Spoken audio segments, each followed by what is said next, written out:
Derivatives trading involves substantial risk of loss and is not suitable for all investors. Past performance is not necessarily indicative of future results. So stressful when the world's on fire. Good God. I can't look at this, guys. Like, my strategy is you buy it and you hope that you got a good spot. Yeah, but we all think you're crazy. You don't fight this. No way.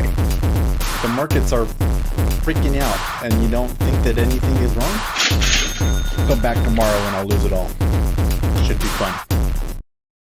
Good morning, everybody. It is Tuesday, last day of the month. So let's just come over here really quick. I want to see what is this volume here when the Treasury opens. They've kind of been falling back here a little bit. Okay, so here comes. Not a whole lot. Okay. So let's go to the charts because we got a couple of interesting things going on here, although the market doesn't seem to really be moving. So yesterday we had another insane bubble up move. And I mean, really, these Monday moves that we're getting are just mind-bending, in my opinion. I really do not. I question if we're going to get a similar setup to, what was it? Was it the 25th? 23rd? Yeah. I think that we may be getting a similar setup to this where, the big buy on Monday, and then when it starts falling apart a few days later, there's like real panic. We could get another one of those because I do not feel that these moves on the Mondays are natural. But you can see here in the overnight, they're coming back a little bit. And the big piece that's coming in today is that we're getting the manufacturing data. So we're going to have Chicago PMI, CB consumer confidence at 10.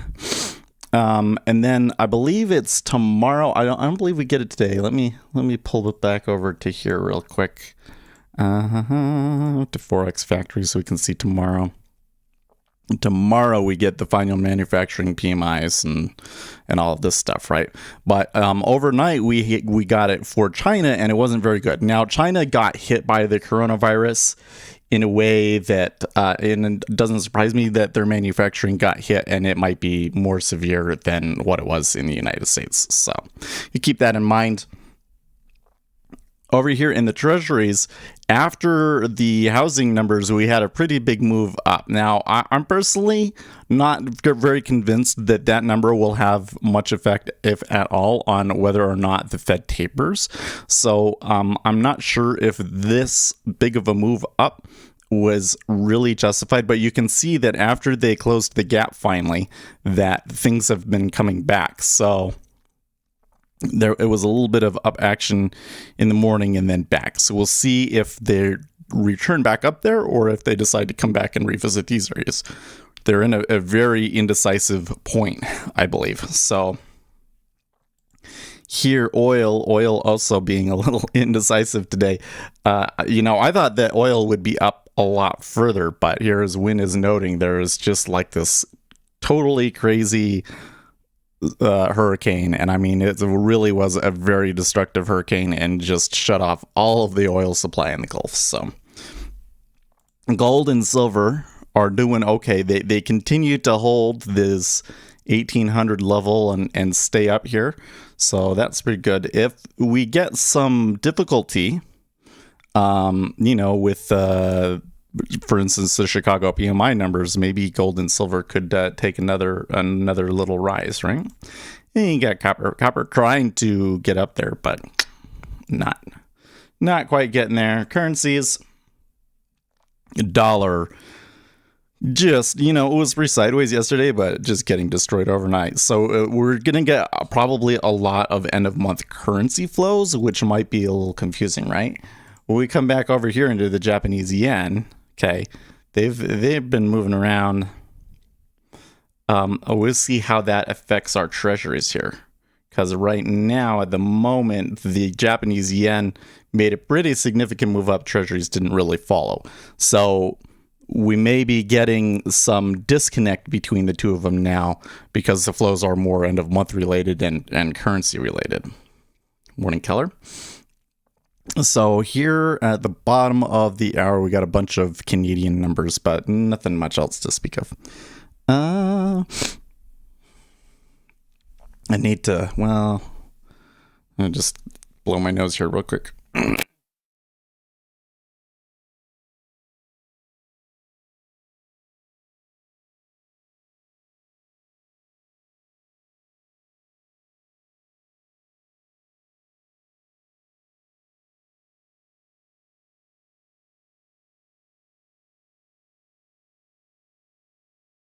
G20 finance companies, publication date, commercial paper, selected interest rates.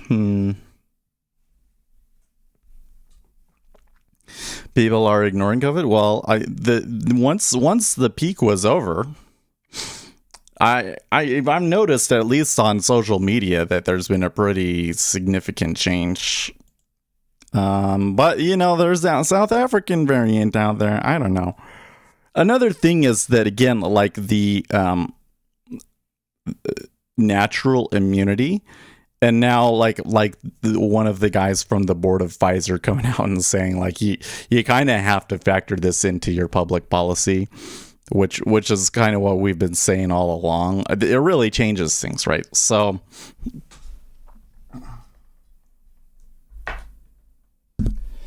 if natural immunity is more effective than the vaccine, then that means that you're way closer to a place where you can open things up than before. And it kind of also says that some of these things that people were saying before, like that, if you're a healthy person, you kind of want to go out and get it, is, ends up being correct. I didn't say that.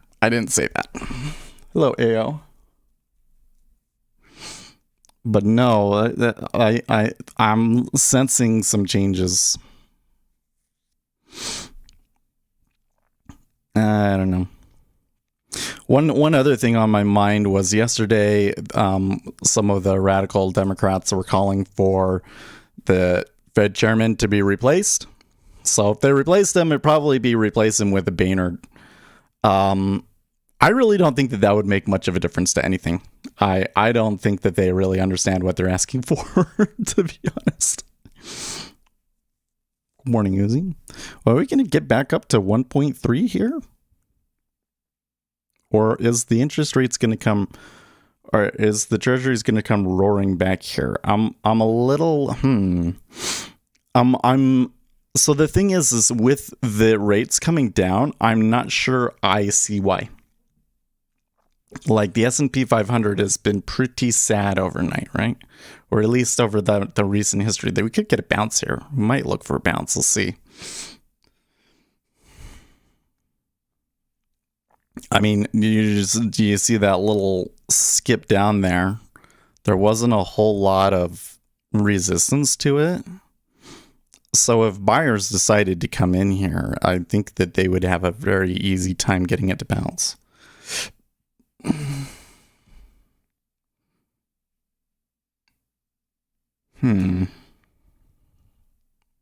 That's a really tight range, Uzi. Man, why is my nose so wet today?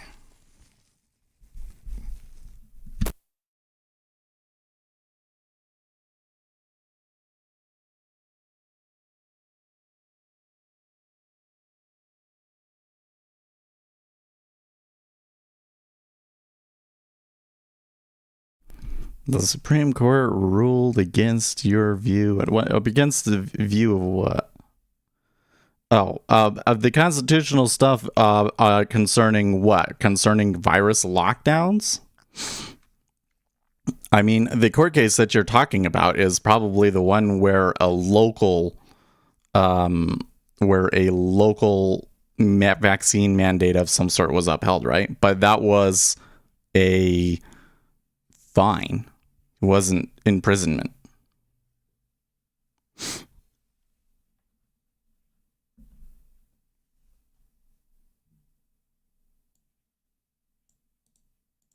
Well, I guess we can just look up the name of the court case, huh?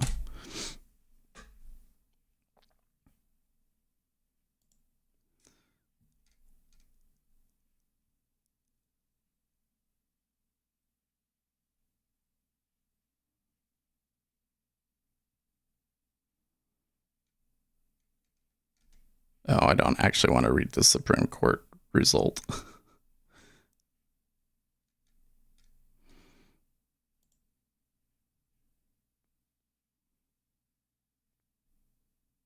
Yeah, there you go. A case in which the court upheld the authority of states to enforce compulsory vaccination laws.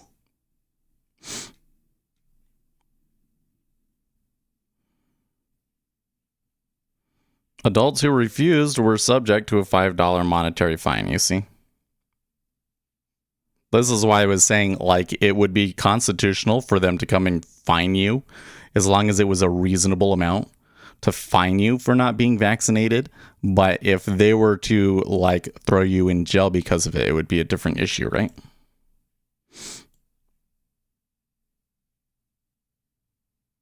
So that's saying exactly what I said. In fact, that was the court case where I said, "Oh, okay. It looks like that states at least can enforce some degree of a mandate." Oh, you know, let's turn on this little thing here.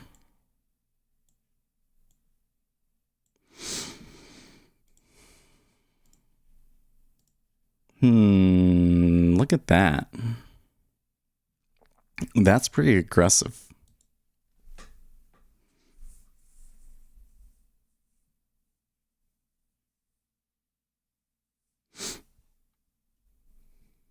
Do you understand what I'm saying now, Kelly? Like there's two key things in that case. One, it was a state upholding it, and two, it was a fine, right?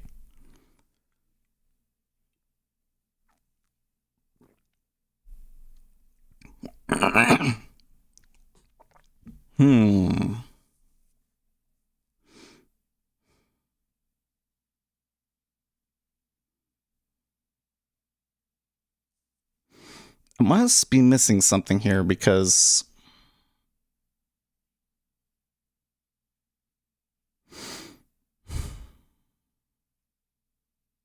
these correlations that I'm seeing at the moment don't make much sense to me.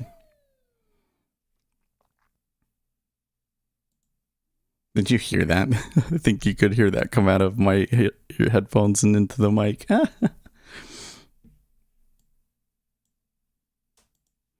Is there maybe something I'm missing over here? Let's come back here.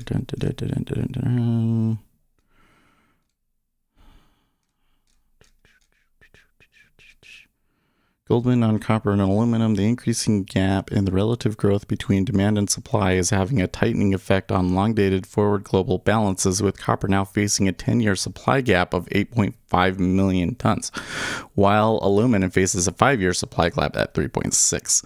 Such tightening in forward balances suggests that prices are still relatively too low and timing is running out, given the lags in operational development, to avoid these scarcity level deficits, suggesting even more extreme price upside may be required. Buy Freeport McMoran, maybe? That's what they're saying.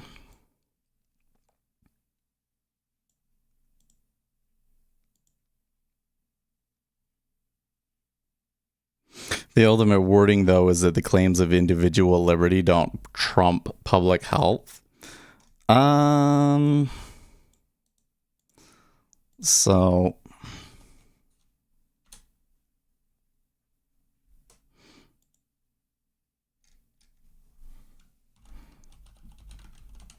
the power of a state embraces such reasonable regulations relating to matters completely within its territory and not affecting the people of other states, established directly by legislative enactment, as well as protect the public health and safety. Okay, so this is another really key point there, by the way, is that there was a law about it, right?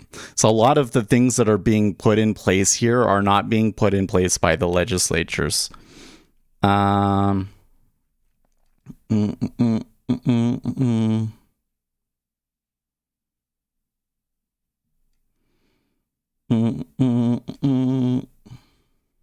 let's see here. If I search this document for liberty,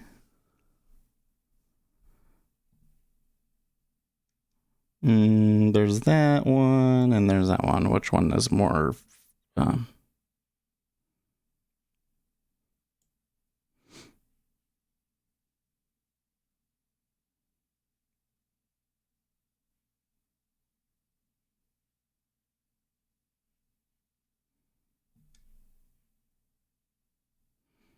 Well, I think that the relevant part that you're talking about here is the liberty secured by the Constitution of the United States does not import an absolute right in each person to be at all times and in all circumstances wholly freed from restraint, nor is it an element in such liberty that one person or a minority of persons residing in any community and enjoying the benefits of its local government shall have power to dominate the majority when supported in their action by the authority of the state.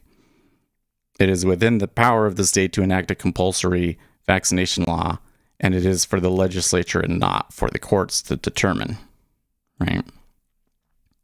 So, like, here's the exact scenario that they want to do is Biden enacts a vaccine mandate of some sort. That would not be upheld. One, because this power has been found to reside at the states, but not at the federal government. One. Two, because it would not be enacted by Congress. It would be enacted by Joe Biden, right? This is a very, very key point here. But again, I would argue also that because it is a fine, that is a very big difference, because to say that you get fined if you're not vaccinated is a very, very different thing from we're going to put you in an internment camp if you're not vaccinated, which is what some people want to do, right?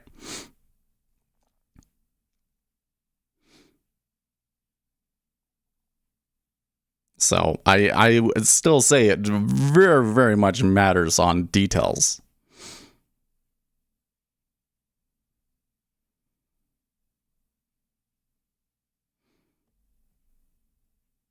Okay, so when I was looking at this and the treasuries were moving down, I was kind of like, well, I don't know if that really makes much sense. Why is the e-mini getting trashed here and the treasuries are selling? And then they bounced back up. So now can they get back above where they were at like 17? That's kind of a different question.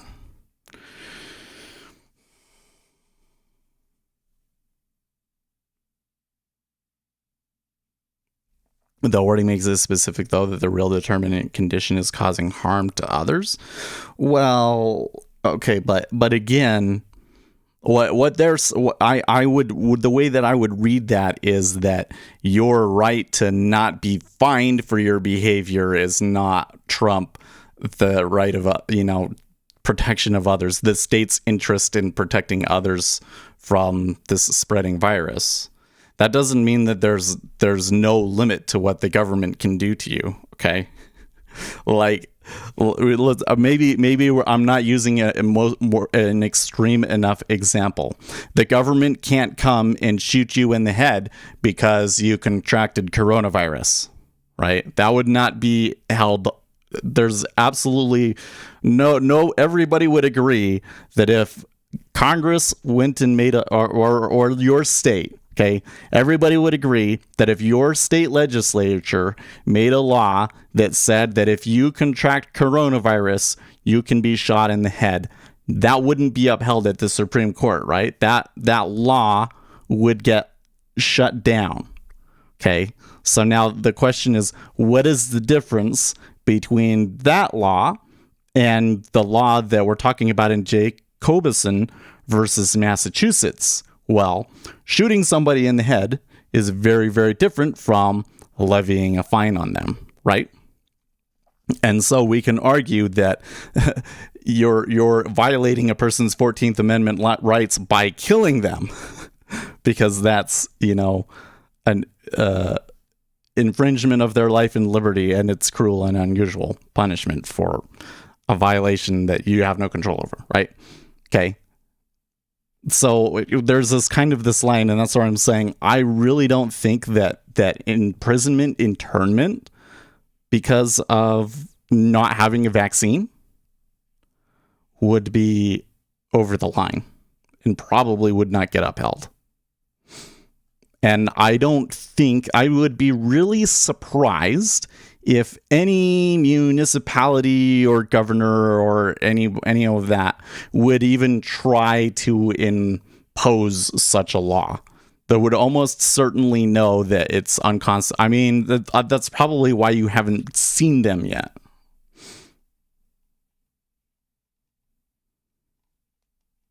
Good morning, Lucas. In Argentina, the government makes you pay a hotel if you're returning to the country in order to isolate yourself.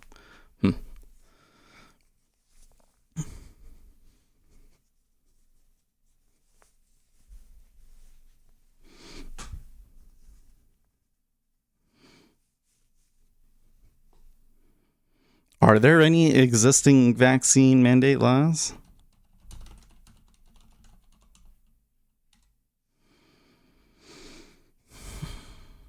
No. In fact, the only thing that I see about it is states banning such mandates. I don't know. It probably doesn't matter. YouTube removed my comment because I mentioned social media names? Really? The difference between that law and maybe laws written before Fbook and Reddit, 4chan, and all the noise in the data stream, including foreign bots seeking to sow chaos and division. Well, okay, so have you guys seen the whole thing about ivermectin? Oh my gosh. So I remember earlier seeing this study that suggested that ivermectin was an effective treatment and that it was being used in a certain country. Which country was it? Wasn't it India? Wasn't it like they were saying, oh, as soon as they started using it in India, the deaths went down, which is kind of like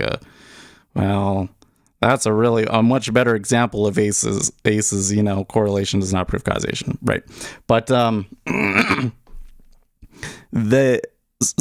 right more recently has completely gone just I don't know how to describe it. There are some people out there that are just besides themselves, claiming that ivermectin is a very effective treatment and pushing it everywhere. And there was one study that came out, but then there was data came out later, or I don't know the exact specifics of all of this, but people were saying that study was what is the word, refuted. Yes, they were saying that study on ivermectin was refuted. And I don't know the exact details of that, but I'm going to go along with that and say, okay, was debunked, was refuted. There was some issues with that study. So then more recently, in the last week or something like that, there was another study on it that basically says that doesn't do anything to coronavirus. Yeah, it's the thing for horses. Okay, so the thing that I find, here's the thing that I find interesting about this one. Okay, and this is the same thing with hydroxychloroquine. Why is it that every time there is a treatment out there that people have this argument over whether or not it's effective for coronavirus, it's a chemical or a treatment that exists out there and you can get it, but it's not supposed to be used for coronavirus. So in this particular case, it's a deworming medicine. You can use it on people, but the exact same thing can also be used on horses to deworm horses. Don't you? I find it interesting that it is the same thing with hydroxychloroquine. It can be found in pool chemicals. So people were going and drinking pool chemicals, right? And when I go on the subreddits and the places where this stuff is being talked about, it's not organic. I don't know how I would prove that, but I'm telling you, the activity around this is not organic. It's not. I'm almost positive. I'm almost positive that, like, we call them Russian disinformation actors are out there are pushing this thing.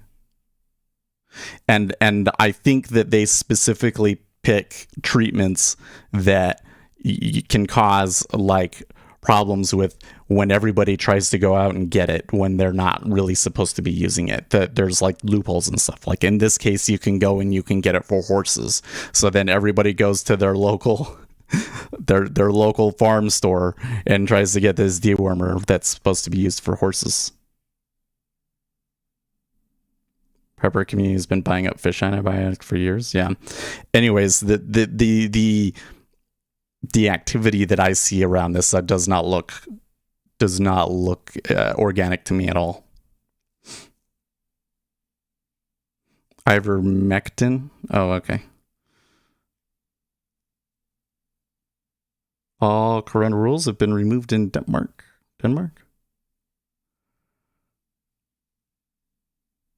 The thing with ivermectin is that it is approved for horses or something and not for humans. Like, usually it's effective for horses, but it could be. No. I don't think that that's correct, Keller. My understanding is that there is a version of it for humans and that they're basically the same chemical, but they're just packaged differently. And so it's very hard to get it for humans, but not for horses, and so people are going in there getting it for horses, but also that the dosings would be different, and so there's concern that people would go and get it for horses and take this gigantic pill or something and then harm them, overdose on it. Lucas says nothing more organic than natural immunity. No, I'm saying that the people on the internet pushing ivermectin, I do not believe that social media activity is organic. It's just not normal. The furor and the amount of effort that is going into this. I think that there's some people that are being heavily manipulated. Like, there are probably these Russian trolls out there. They're posting stuff and really egging people on and really getting them upset about it and posting about it on Twitter and spamming about it on Twitter.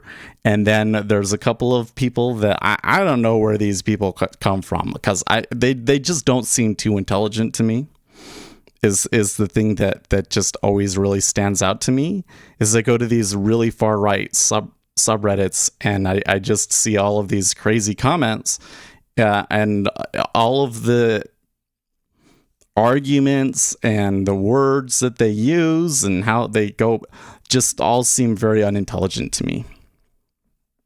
It's very disheartening. Like, when Donald Trump first came around, like, one of the things was that when Donald Trump first came around, there was this strange group of people that just really, really liked him. Like, I was surprised when I found out that there was this army of people online that were really favorable towards Donald Trump. But the thing that I found so interesting and attractive was that these people made good arguments too.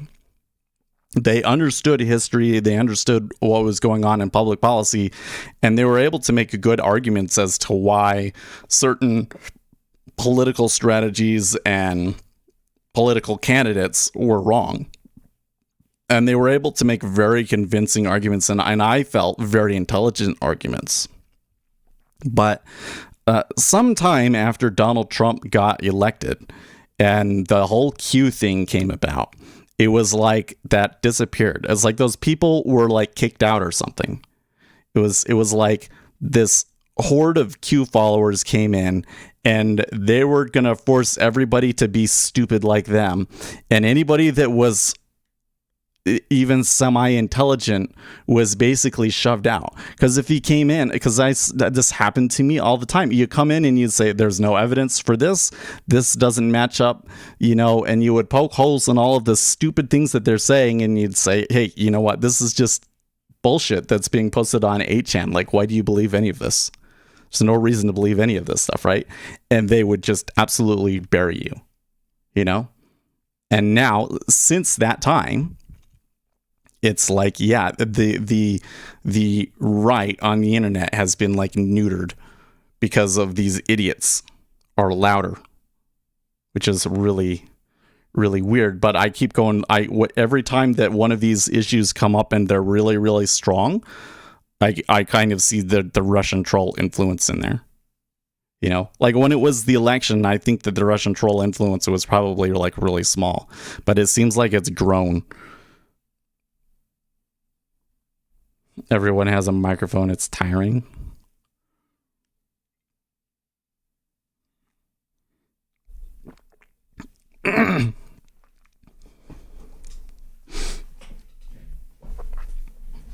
Well, here's the thing is that I don't think it's just that like everybody has a microphone. But like, you'd make a good atheist. And no one is listening. Well, so here's the thing that I see very, very strongly is it seems like there are certain groups of people out there, and I would put boomers as one group, but I would also put the Gen Z kids, like the people that are just coming out of high school, and you know, they're not people under 25, you know, where they know enough to want to argue politics and talk about policy and stuff, but their brains aren't fully formed and they're still kind of easy to manipulate. And it seems like that group in particular is very, very susceptible to certain kinds of social media strategies, right? And the one that seems to stick out the most to me is clout. These kids, for some reason, they're all about clout. And the way that you have to convince them on anything isn't to have a good argument or anything like that. It's just to strut your stuff. You know, come out, say you're really, really rich, have a Lambo, you know, have all of the correct appearances, and all of a sudden you're an expert on everything. Yeah. And you've got these groups of people out there doing this sort of a thing and saying that they have the credentials and then saying absolute nonsense. It's particularly strong in the financial services space. No surprise, data shows that IQ has been on the decline. I don't know. I don't know what the cause of that is. There are a lot of people in this world that don't really even get the concept of science and evidence and reason. Well, yeah, like people that don't go into a scientific or engineering field, I don't think really understand it. No. There's even more people who just don't give a shit. Well, but that's the thing is that I think that what really changed, like the big thing that really changed was that after the 2020 election, like you were forced to care. Like they so thoroughly hijacked Facebook in particular that it was just like all of a sudden everybody was involved in politics. That was something that always really bothered me. Because for me, I've always been really into politics. I was, I don't read it as much, but I used to be, the primary website that I would read was Politico. And I wanted to know all of the inside track information and not, all of the most recent thought policy papers and things like that. Right? And to me, that was like super geek territory. Like there's Star Wars geeks and everybody says, oh, you're a Star Wars, you're way too into that. Okay. But then there's like the geeks on like super esoteric, topics, and nobody wanted to talk about the politics. Nobody wanted to go that deep into policy, or how to run an effective campaign. It was a niche thing. And then all of a sudden it was like everybody was involved in it. That didn't seem right.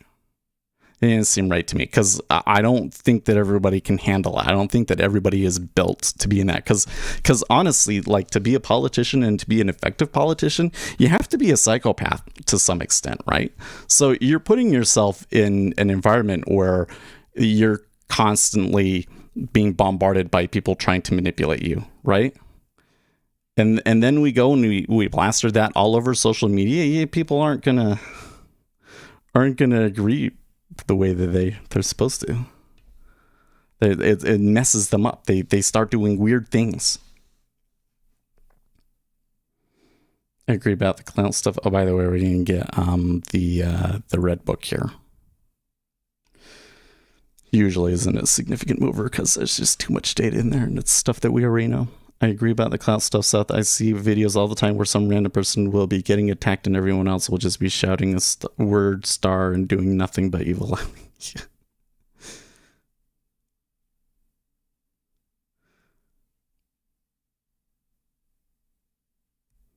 I didn't see. I would rather have the Q ignorance over the leftists. Well, I would agree with that too.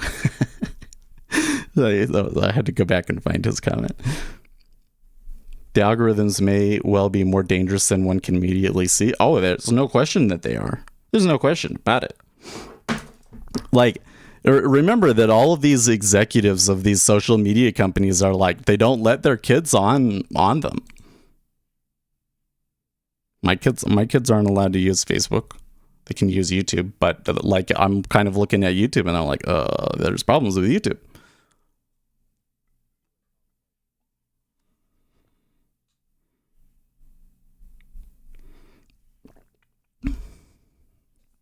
What has happened is that the social media algorithms have been trained to maximize for one specific thing, which is engagement. And engagement is not necessary. Maximum engagement is not necessarily what is healthy for society, is it? It's definitely not.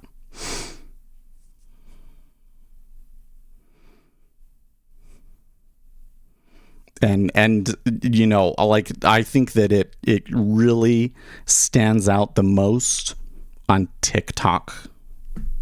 Oh man, TikTok in the beginning was so great. There was so many bizarre and niche things on it and funny things on it. And then when like the larger public got involved, its content's not as good. And what content becomes popular is usually not the stuff that's really... Is it? I don't think it's stupidity. I mean, the average person is of average intelligence. I just don't...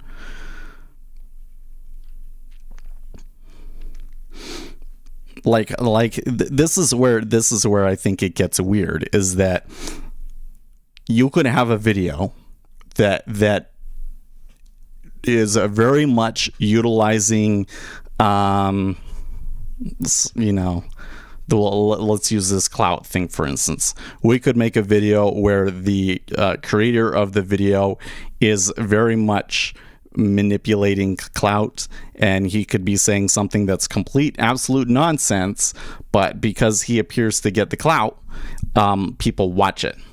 So the thing that's weird is that all of the people that watch it could know that he's doing that, or at least the vast majority of people that are watching could know that he's doing that, and it would still catch the engagement and rise up. You know what I mean? Or it could be very divisive content. So like, one of the things that seems to be really popular on TikTok is stuff about dating and men versus women, and men don't get, you know, treated fairly in divorces, right? And I think that the majority of people that watch that stuff don't agree with anything that is being said in the videos, but it's like, you can't look away, right? And so the video rises up in the algorithm anyways. And then once it's rising up in the algorithm, then you start to get these laws of large numbers, right? Now it's like, well, only 1% of people actually really fall for this and really turn into like a, you know, become radicalized or whatever, however you want to put it. But that's more than enough for a problem at that point. or when it comes to financial fraud, it's like only 1% of the people fall for the scam. But when the scam is like $2,000 a pop, they only need 2 or 3 people a month to fall for it.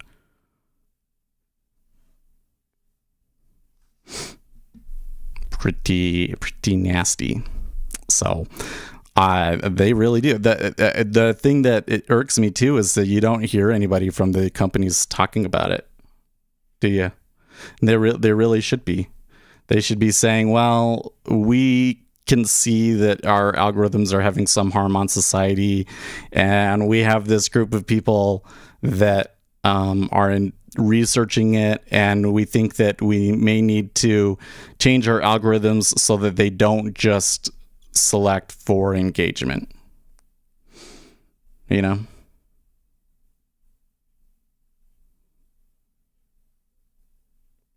Problem is there's no social media or mainstream media that shows the other side's point of view, when all you see is one-sided, ipso facto partially wrong.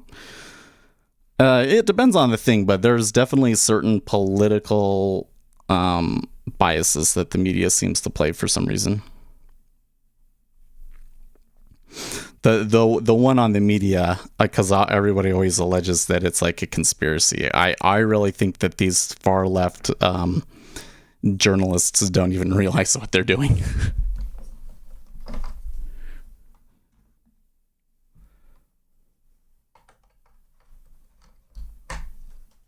So a good place to go on that one was there were. Did you guys see this survey the other day?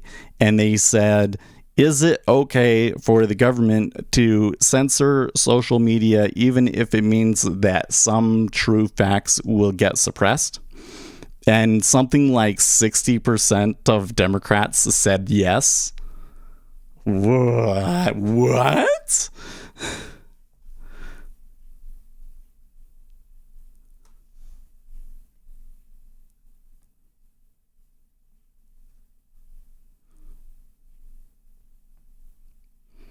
Media tries to play to the majority. They get their ideas from who the majority is from social media metadata that's constrained by said company's community standards. I'm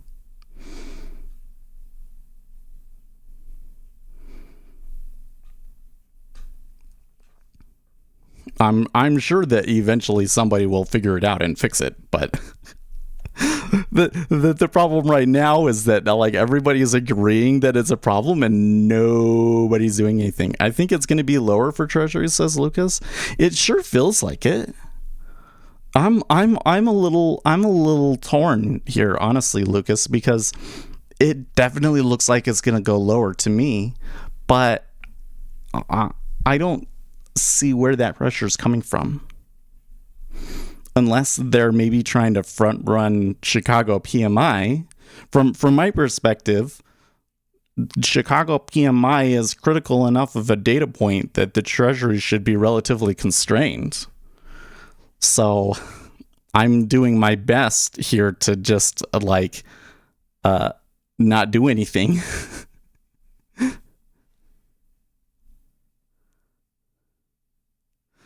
How else could the infinite gender spectrum become a staple in every corporate HR department? Oh, no. I don't think that that's just because of Twitter.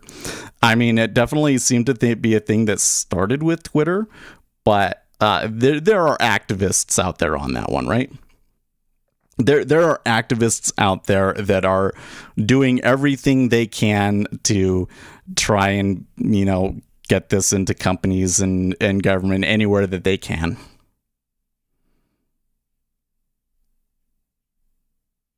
That's exactly why the YouTube algo is not playing Seth right. Truth is redundant nowadays. Well, I don't think that the YouTube algorithm is not playing me right. I think that the reality is that my content is only interesting to a very, very narrow group of people, right?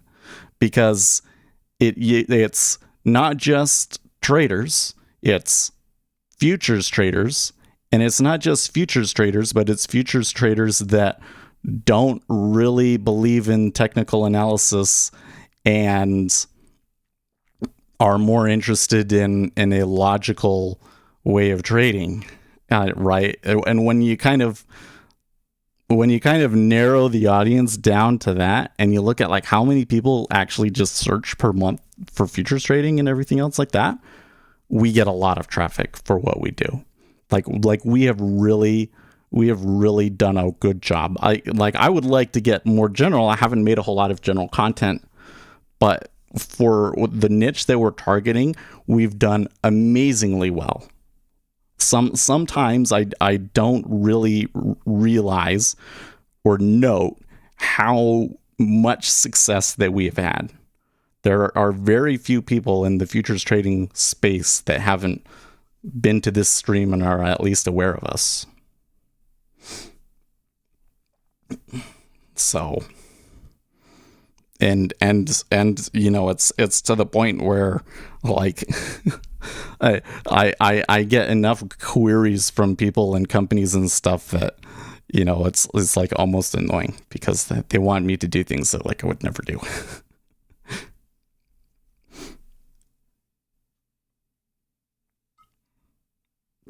Especially the crypto people. Oh gosh.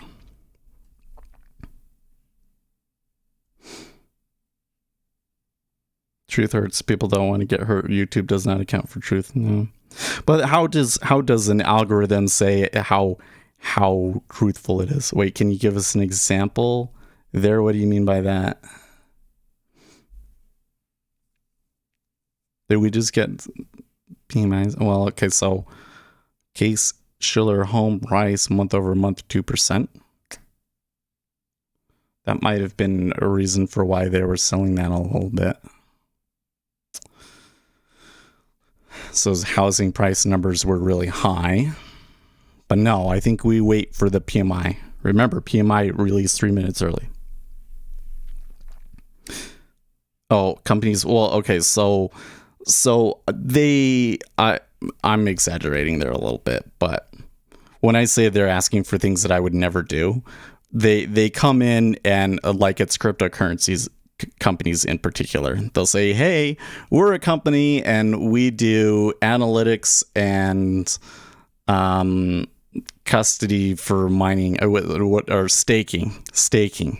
It was what it was. And we want to, you know, and I'm like, well, okay, like what is the exact service that you're actually selling? Because your website doesn't really say anything. And I can't see, well, what are you actually selling?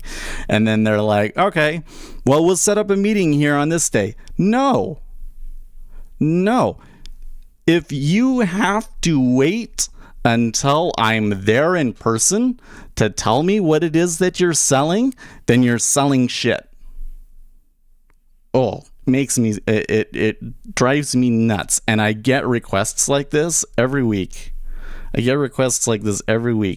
Where they don't really want to be upfront. Okay, so like the earn to trade video, because I mean, let's be honest, I'm not a huge fan of combines, right? But I was really direct about that in the video, and I was really clear about, okay, here's the website or the service for what it really is, and they're good at what they're doing. And here are the instances where it might make sense for you to use it, even though I don't particularly like them, right? And when they came to me to make that video, they were very direct about what they wanted me to do, what, you know, the setup was going to be. It was all there in like one email, and it was like, okay. We went back a little bit, negotiated and everything, made sure that it would all be like, you know, 100% open about what it was, and they were fine with it. No problem, right? Totally willing to do that. And especially anybody that is like a vendor for the futures trading space that is well known, you know, like if any of these sometimes these other platforms come to me and talk about wanting to make videos. I saw the other day somebody was messaging me about a new data service. The problem with those ones is that it's not really worth it. Like, what am I going to make a video about a data service? This is like all of the other data services to us, right? That's the issue with those ones. But yeah, I do get a decent number of inquiries. It's a little annoying. It's a little scary because at some point we do kind of need to branch out, and I'm starting to target more general sorts of ideas that are more just general trading. I guess I've always kind of done that, but I'm going to be doing it a little bit harder. And I'm worried about what other kind of vendors will try and get me to do stuff. I feel like if trading is walking on a high wire, combines put the high wire over a volcano while a guy from a helicopter is shoving water with a hose in your face. Yeah, hold on a second, I need to blow my nose.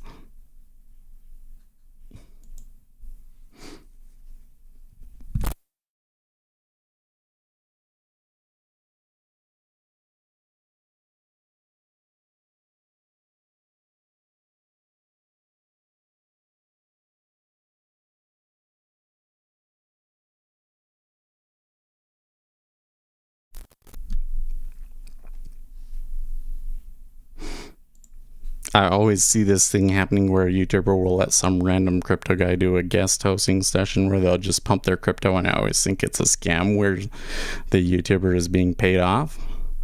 Yeah, one of the struggles I have is that I think that in order to get into more general content, one of the things that people want is for you to talk about individual stocks. It really seems like that a lot of the activity in this space is cults trying to push their investment. And that's why I have this general rule that I don't try and endorse investments. I mean, I'm pretty quiet about what my own investments are. It comes up every once in a while, I have told you guys, but because I don't ever want to look back and say, oh, the only reason that this investment worked out was because I manipulated social media and it took off. Have we forgotten about Garlic Coin? Well, maybe if Garlic Coin eventually takes off, it could be because of me to some extent. Although I would say with the way that things have been going in Garlic Coin that hasn't been the case, that the reason Garlic Coin is the price that it is because of the way that it halves, which is kind of interesting. It's actually really, really interesting. Like a Garlic Coin maybe has had one or two spikes from like public interest. Man, if there was actually like a real social media blitz sort of a thing where it really took off, or a certain influencer got on it or whatever, yeah, Garlic Coin would probably take off, but that hasn't happened yet. So it's only just been the fundamentals, like how much it costs to mine and stuff, and the price is probably about correct right now, actually.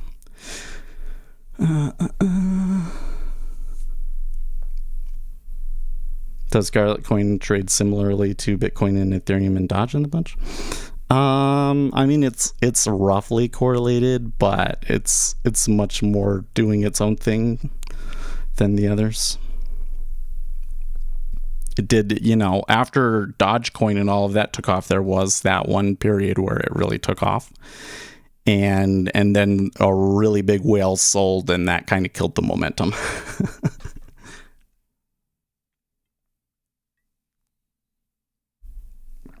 But that's okay. Oh, yes, I still hold a lot of garlic. I still hold a lot of garlic.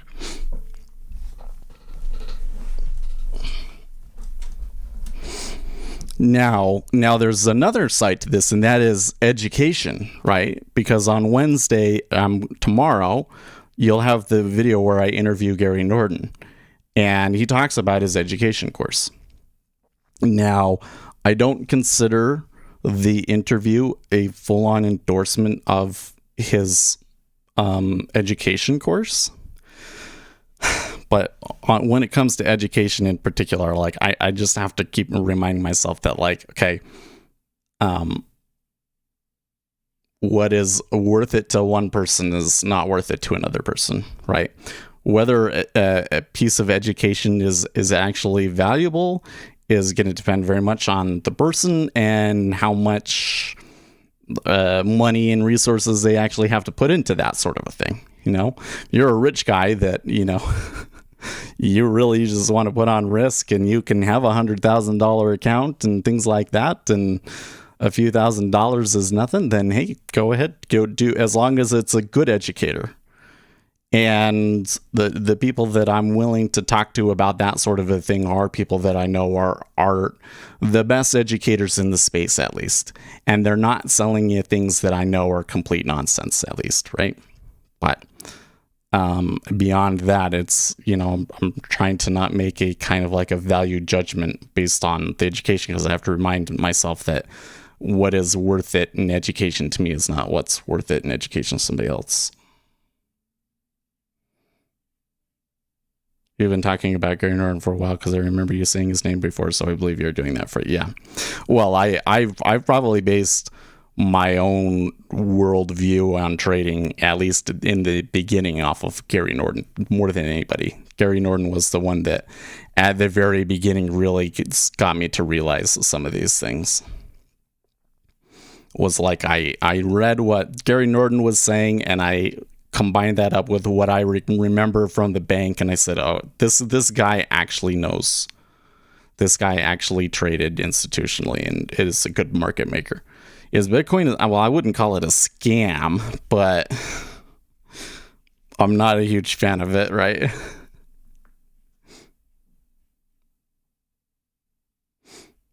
Travel advisory to Canada to level 4, really?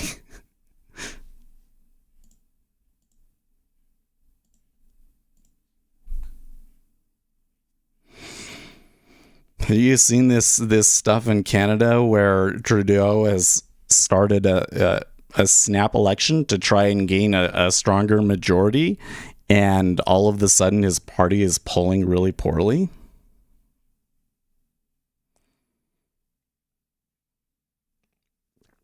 That one's going to be interesting, because the thing is that Americans are actually a lot more compliant than people think.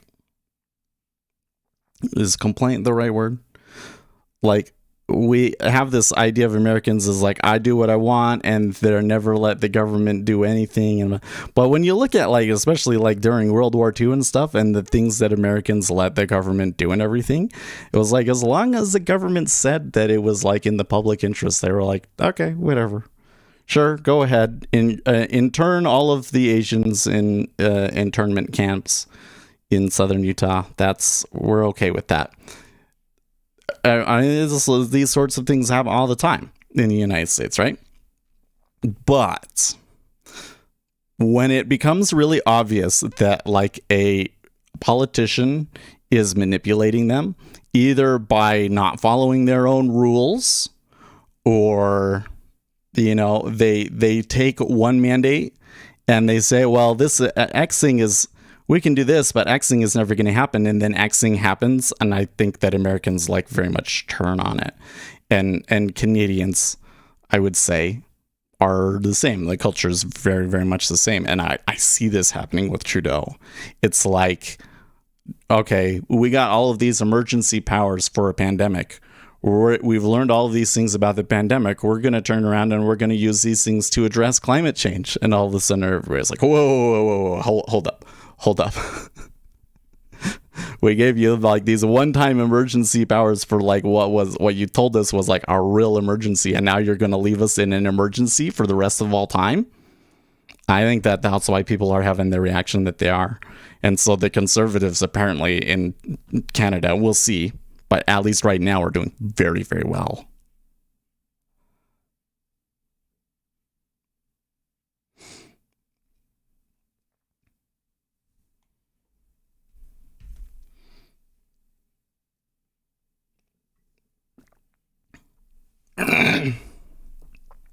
Someone keeps buying this market again. Well, that's kind of funny. I said, hey, they might bounce down here. I wasn't going to try and make a call like that, but I I just knew from the way the volume was trading that if they were going to pivot, it would be very easy for them to do so. But what does that really mean when you look at this chart? Think about that. Think about that for a second.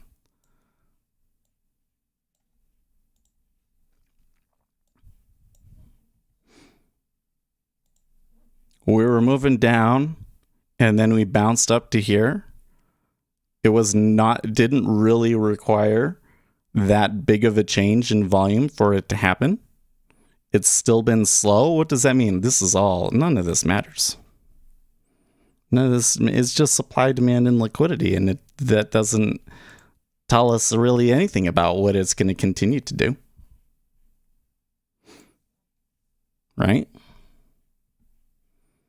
Hence why I didn't want to take a trade off of it, but I made a pretty good call, didn't I? I don't think that it worth the risk reward and everything on it, but it was a pretty good call. We're still in an uptrend if they hold that low on a larger time frame. The issue that I see right now is if that Chicago PMI comes out. So they're looking for 68. Previous was 73. If they come out and it's more like 60, then I think that these markets could puke hard. And because of what happened yesterday, and very clearly another one of those options melt-ups, if that number was to come out and to be bad, it would really, really kill the indexes. And I'm just kind of looking over here at the Treasury. Like below 1.3 seems to be like a key spot. It seems like that the bond market is concerned that some of these economic numbers aren't going to be good. 945, 942. Remember that the Chicago PMI is released 3 minutes earlier to subscribers. You say 6-hour TPOs do wonder with entry locations? I don't know. I think that like these time profile and volume profile sorts of things have some use and everything, but I'm having a hard time sorting out where you really make use of them, because a lot of what people say about them, like auction theory, I'm not convinced that auction theory is really correct anymore. And I think that a lot of, like, for instance, Uzi, he has those kind of targets based on what do we call it, value areas, and they work pretty well. But like, why do they work really well? Is it because there's really something significant about that point? No, it just has to do with like, what is the average rate of the instrument? So there's probably a dozen different ways that you could come to the same levels without actually even knowing the volume profile and stuff.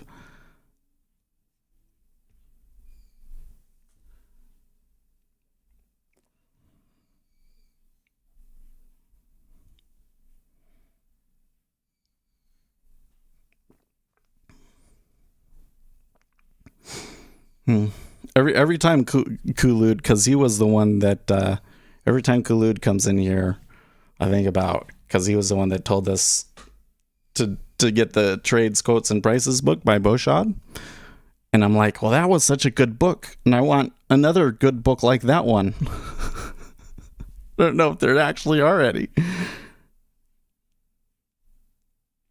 It's because of whatever we are used to see after long hours of practice and screen time usually correlates to how the overall market flows. Some of the flow of the market spills into other strategies, some into TA.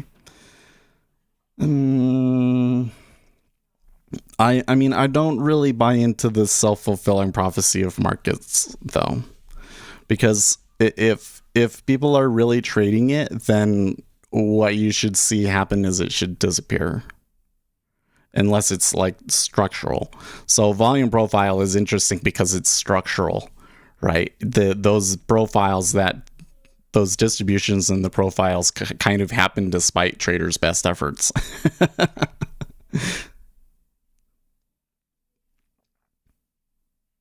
But that doesn't mean that the value area is as important, or that like if we move away from that spot that we're likely to go back to, or anything like that.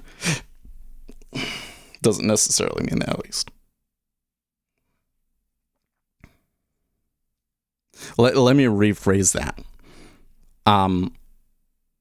Just because a price was the point of control yesterday doesn't mean that it has any significance.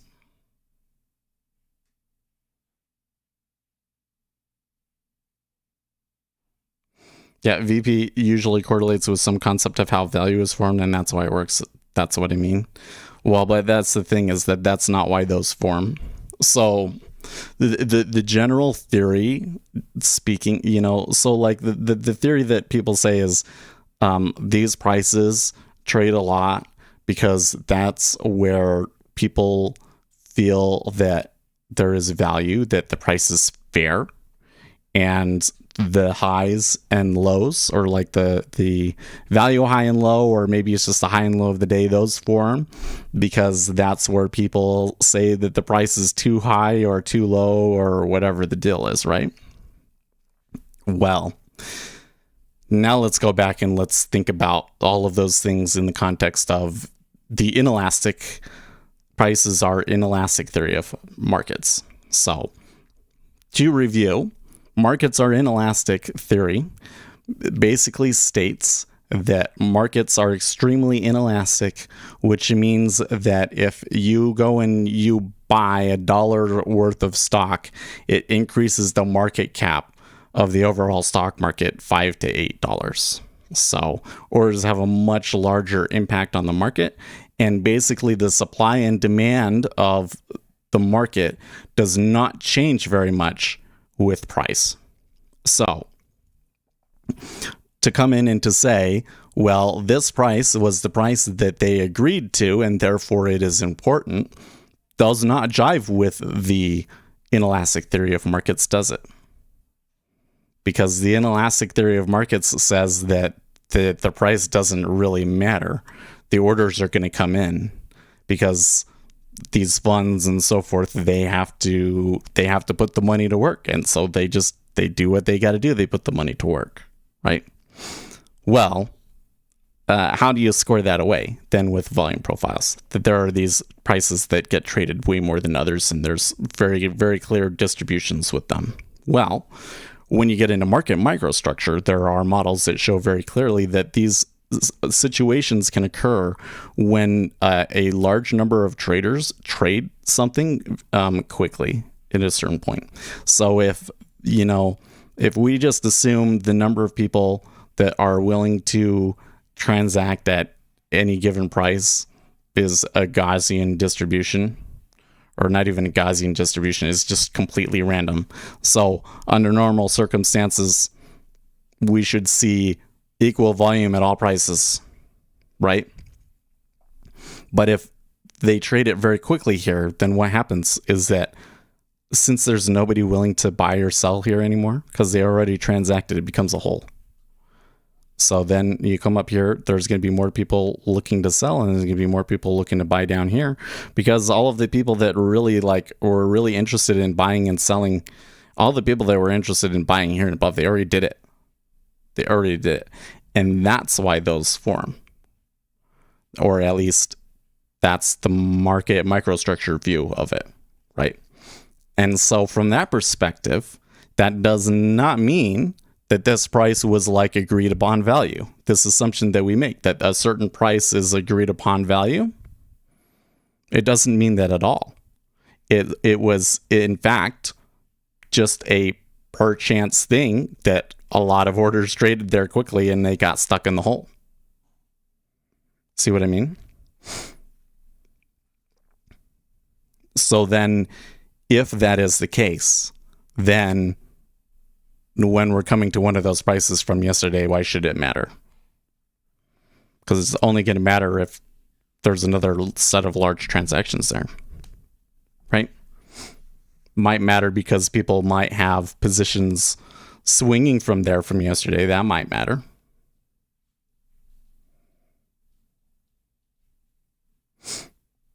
You get what I mean? Did I describe my case well? So that's why I kind of ignore those sorts of things. As I'm constantly saying to myself, the fact that it did something at that price doesn't really matter. Like to me right now in the treasury we're at 17. Okay, it's the high of the regular session. Does that matter? Well, it does kind of seem to me that there's certain kind of stuff that happens at highs and lows. Doesn't it seem like that? But I've never been able to find an edge from it. And so I've come to the conclusion that it's there at 17. It really has no significance. Really has no significance. But that's the thing, it will matter depending on your time frame. I don't even think that it necessarily matters to time frame. I mean, if there's a hole there and you can see that the hole is still there, then yeah, that matters. But you know, they move away from it and they come back, it doesn't necessarily matter.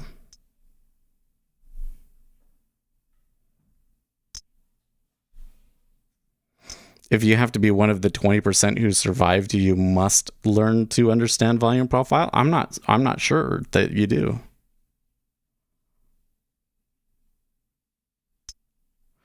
Is just whether or not it matters is also how long it matters for. 17 was the value high from yesterday, and ZB there was a trade in selling on the first shot. Value is time frame bound, but I'm not sure you understand my argument. So let me back up. I'm saying that the market is making no statement about value by doing that. We read it as it traded there a lot. That's value. I don't see it that way. That just doesn't jive up with what I know about markets. What I know about markets is that the market really doesn't care what price it is. Price is just a number. It's going to change in a minute. And if I'm a really big guy and I start trading it, as soon as I start trading it, it's going to move. It's going to move on me because the impact of my orders is much stronger than retail traders realize. And it's going to change price. So if I can literally come in and like change what price things are going on at, and I can choose to, stop buying here or there or whatever, then why do any of those matter? They don't matter. The only thing that matters in terms of you being able to predict what I'm going to do, the only thing that matters is how many orders do I actually have to fill, right? That's the real question. How many orders do I have to fill? What is the future order flow that's going to come in? That's what matters. If you can predict what the future orders are going to be, then you can predict if price is going to move. You might not necessarily know like what prices it's going to do weird things at and all of that sort of a thing, but you can make a short-term prediction if you know what kind of orders are going to be coming. Gen B, hey, it's been a while. How are you doing? You have been here before, yeah? That name, I'm pretty sure that's a name, somebody that's been watching for a long time.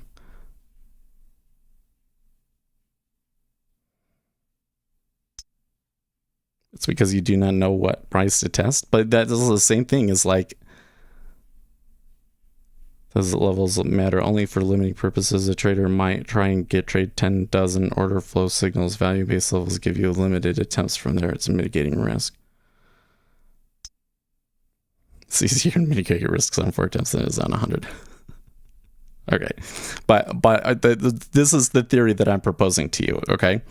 Is that a large amount of contracts trading at a specific price is not necessarily have any significance in terms of what the market thinks about a certain price.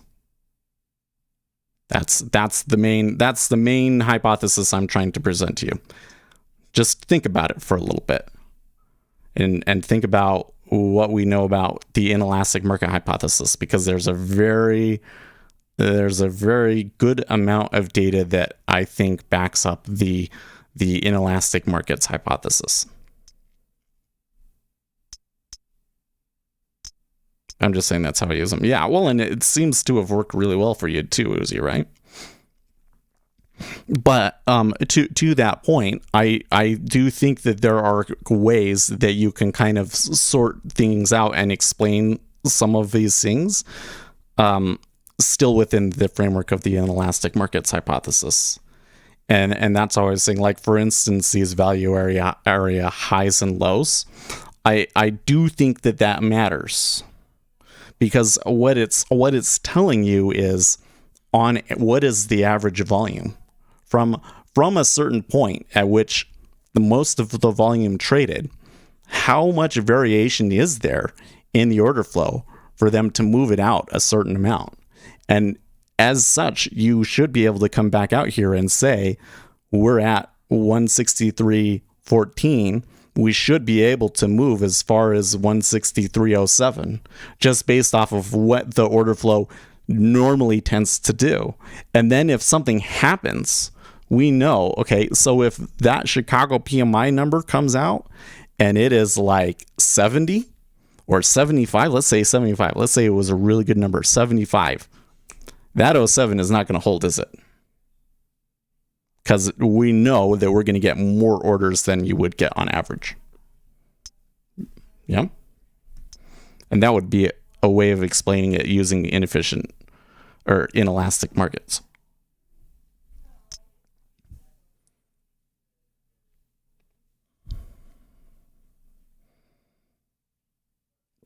Of course, it is for the purpose of agreement about a certain price, but I don't think that it signifies agreement on anything. In fact, it's quite the opposite. Like, nobody actually wanted to trade there. It just got stuck. It happens despite their best efforts.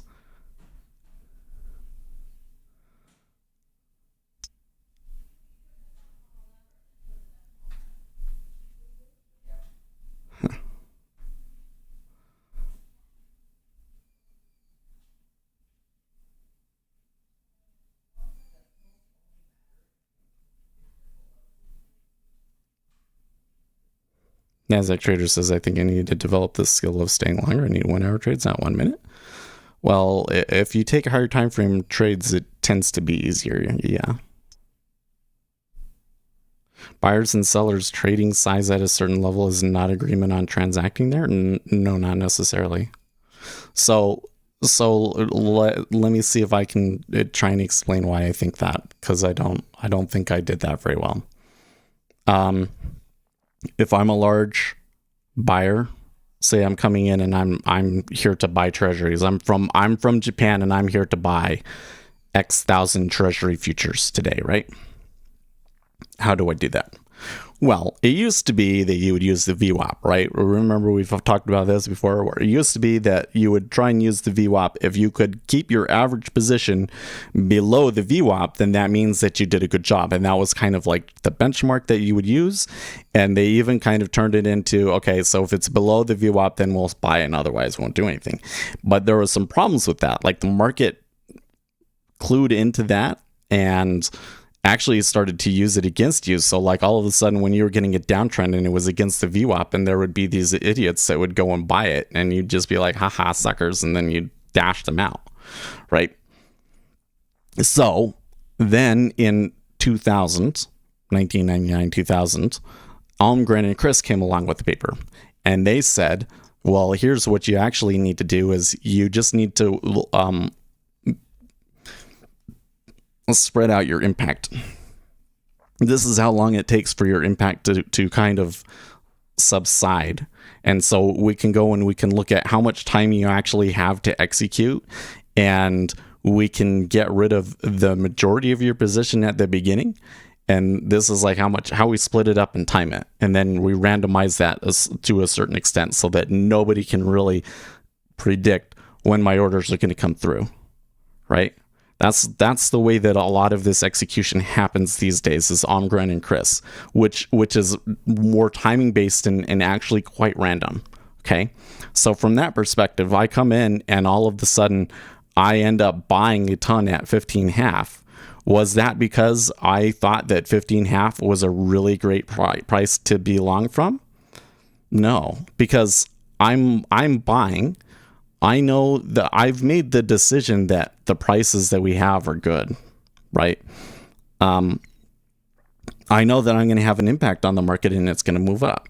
So if somebody else comes along and they're selling and we collide in with each other, it's really just a random event from that perspective, because my algorithm doesn't say that. Doesn't say, oh, wait and try and find a place there's an agreement and then find this other person and do the transaction across from each other. It's not. It's that we did the large transaction is just random. It's just random. And because we humans want to find order and chaos and things like that, then we make this big read into it. And it just so happens in this case that, you get the volume profiles and everything else off of it. And so we make these assumptions about why it happens. But when you look at the market microstructure of it, the reason it happens is because it creates the hole. It creates the hole. If I've done a big transaction, all of a sudden, I'm filled. I don't need to trade anymore. Right? So why should it continue to move past that point now? It doesn't need to, because I'm done. Right?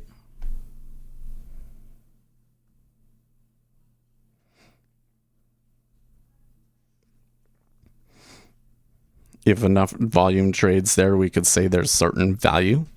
Okay, so let me try a different way of going about explaining my view on this. Okay. If you believe that we're at value, which is a fair price, do you take a trade there? I don't. If we're at value, that means, okay, take the trade off, right? You want to buy below value and you want to sell above value. And if we're at value, then you get out, because there's no reason for me to expect that it should continue from there. Right? So why, if people see value, why would a lot of people want to trade there? Quite frankly, if that's value, shouldn't it be like nobody wants to trade there?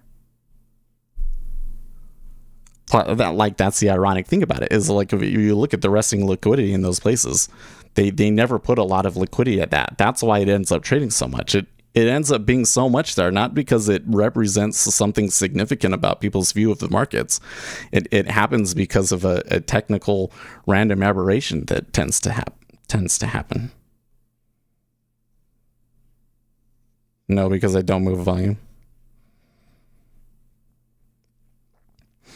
And more to the point, if a lot, say that one of those spots form and you still see tons and tons of volume trading there, what does that mean? Does that mean that they agree on the price? Especially if we could go in and we could see how many positions were opened. So if we saw that price and we saw a lot of positions were opened in that location, does that mean that they agreed on price? No, actually it would kind of mean that they disagree on price, right? Because why would you be taking a trade unless you disagreed with the price?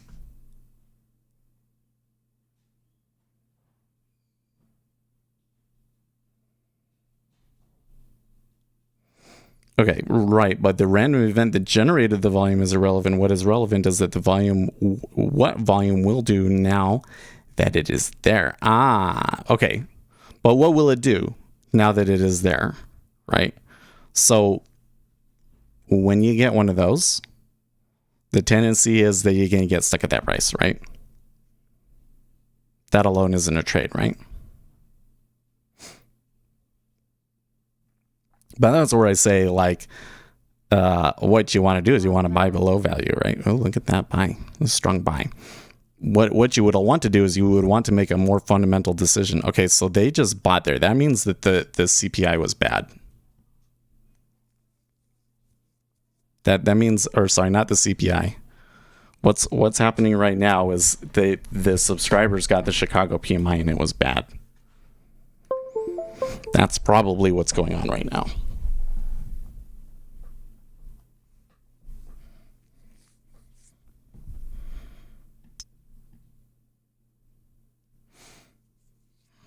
In fact, I'm just going to do this on a sim. Let me make sure that I'm really actually on sim here. Yeah.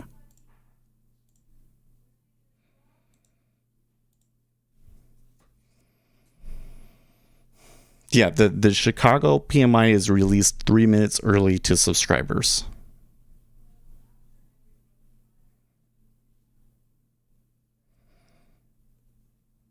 So the market is doing something right here, and the treasuries are really getting aggressive. Really strongly suggests that the number was bad.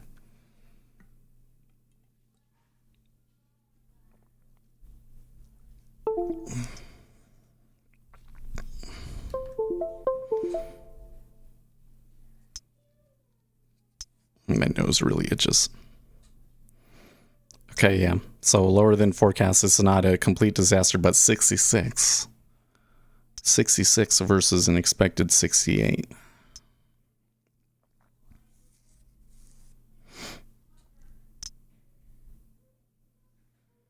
He says, so buy it? Well,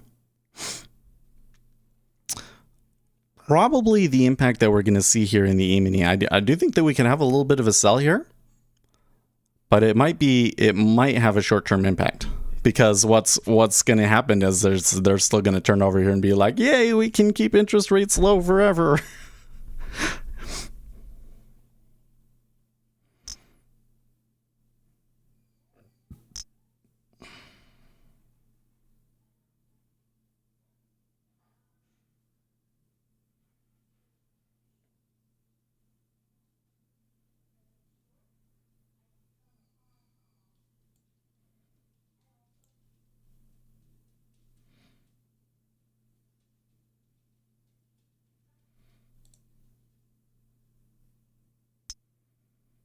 All right.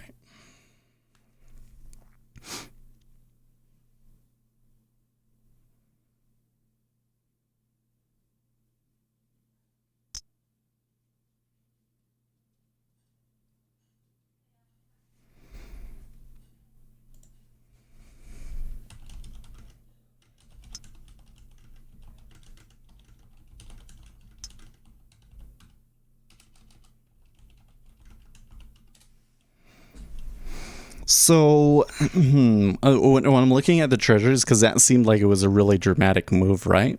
So does that mean that Chicago PMI number is like a really big deal? Well, like, is 66.8 versus an expected 68 a huge deal? Let's come back and look at that, because I don't think it is. I've seen way bigger misses than that in the past.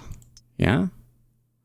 Oh, yeah. See, like here, this one time, they were expecting 64, and it was 70. 74. It was a whole 10 points. Last time, they outperformed it by 10 points. And here in this case, we missed it by 1.2 points. Is that really a huge deal? Well, you would sure think that that's the case from the Treasury, but when you really look at it, then look at now this is interesting. There's a lot of resting liquidity, but they're not actually trading very much. It's all pulling.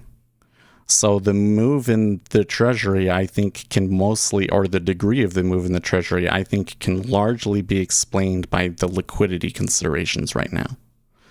But lots of volume suggests that people are really trading it right now.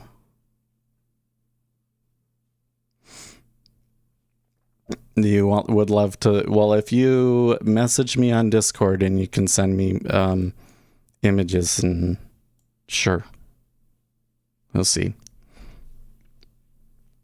I don't really have need for a ton of thumbnails, though, to be honest with you.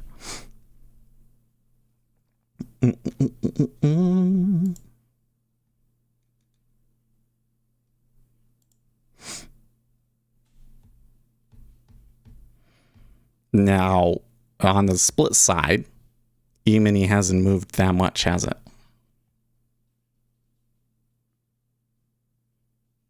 In fact, they might. buy the dip, quote unquote, right?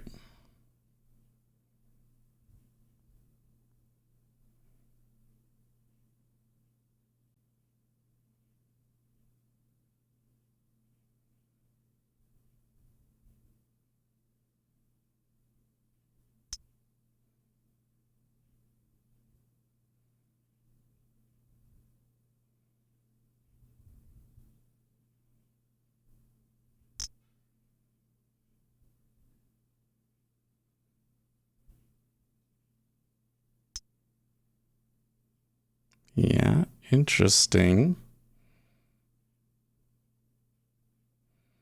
So I'm going to take that off. Made a small profit, but really it was a scratch.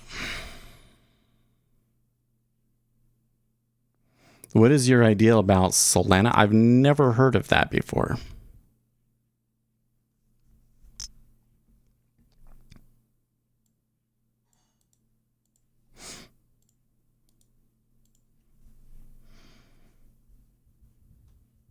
Is that a cryptocurrency? Here's why Ethereum's competitor is surging.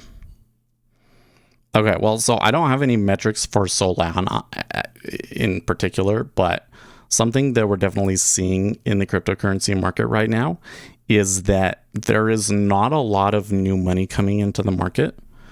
Bitcoin is not really moving, and we're not really seeing tether prints for some reason. But what we are seeing is people moving into altcoins. And so a lot of altcoins, even altcoins that probably don't deserve it. Like, I really don't think that Cardano is that great of a project. But it's getting a lot of attention, and it's been moving really well lately, right? So Solana is an Ethereum competitor, and it's surging. Yeah, probably there's going to be a bit of a run on probably a lot of these. How far it can go is really hard for me to predict, though. Kind of depends on how good their social media reach is, I guess. Yeah, so they did a good trade there, huh?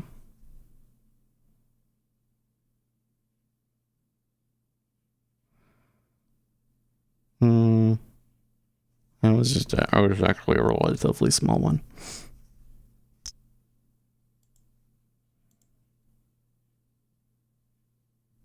Oh, he sent me a picture.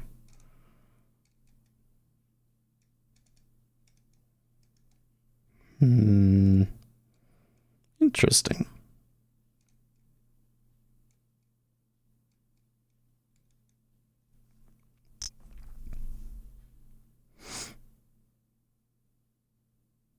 Like, I could give you some assets and see what you do with it. I don't know. We'll have to talk after the stream, okay? After the stream, I'll message you.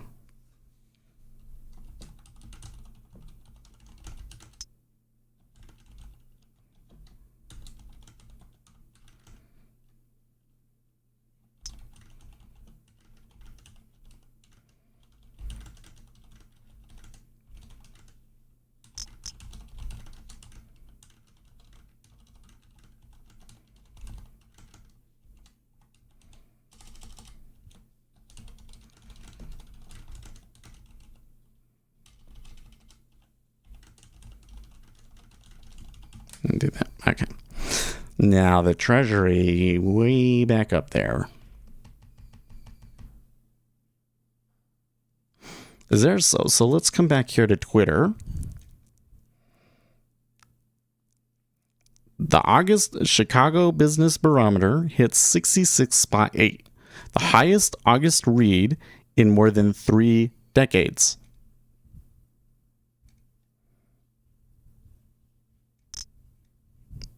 Okay.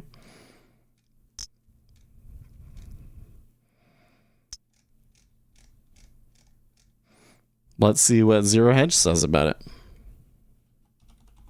You bought yesterday and gained 8K, really? Well, I think from a tactical perspective on that sort of a thing, here's what I would be thinking is that when these sorts of moves happen, they can come back very quickly, right? So it would be wise, I think, to take some amount of profits on the way up. Right, like especially if I don't know how far it went, but like something that I think really makes sense in the cryptocurrency sphere is like if you double your money, take your original investment out and then let the rest of it run, you know, if you really think that it's really going to run. But yeah, you gotta have, again, like for a trade, in order for me to really make a trade, I have to have some reason to believe that more orders are coming. And on Solar, like that's the first time I've heard about it, so I suppose that could mean that there could be more interest in it. But I would also have to look more at the project and be like, okay, is there actually a really good reason why it would overtake Ethereum? Anyways.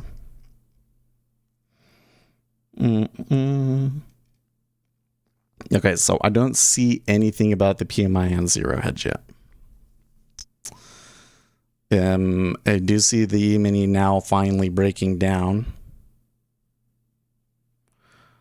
It's not like the end of the world, but we are very much retracing yesterday's move, though. I don't know, guys.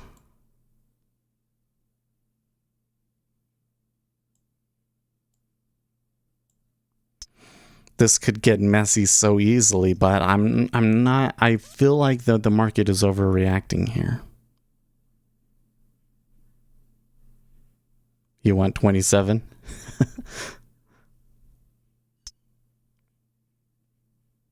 Isn't that so funny, Lucas, that we were saying like it seems like it wants to sell? But that was just the key thing, though, is like I know there's going to be orders are going to come off of PMI, and since I don't know what the PMI is going to be, I can't really predict which way the orders are going to go, but I can predict that it's going to outweigh anything that was going on an hour ago, huh?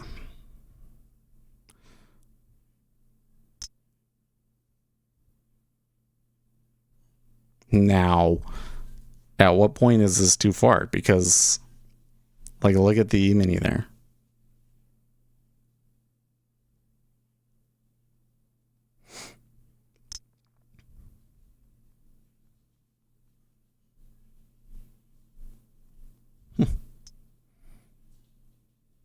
Yeah, Uzi got a pretty good trade off of that.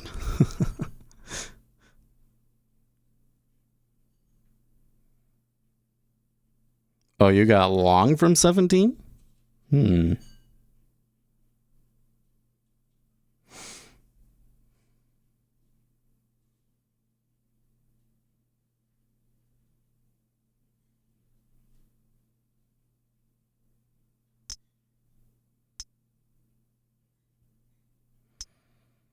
Very interesting. There is some real buyer demand over there.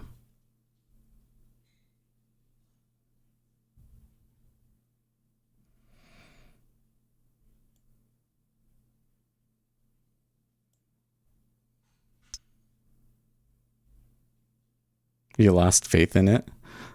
Well, does that mean that I should try flipping it?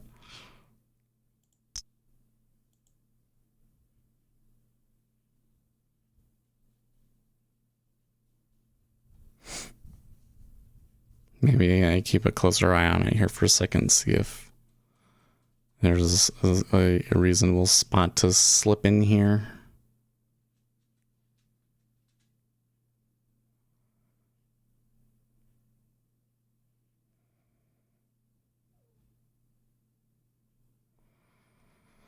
I'll take profits. Oh, well, it's got these cryptocurrency influencers. Yeah, you gotta be careful with those, man. Like, it could just be a pump and dump. I don't know. I really don't like trying, following somebody else into a trade. I like an influencer into a trade,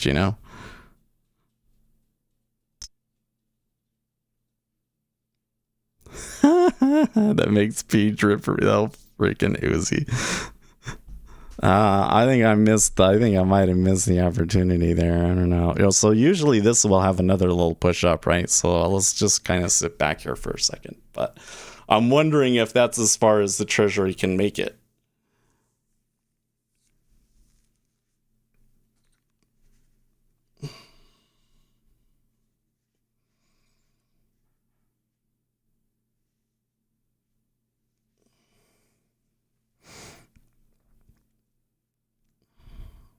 Financial Juice just tweeting there. Chicago PMI falls short of expectations in August by 1 point. Okay.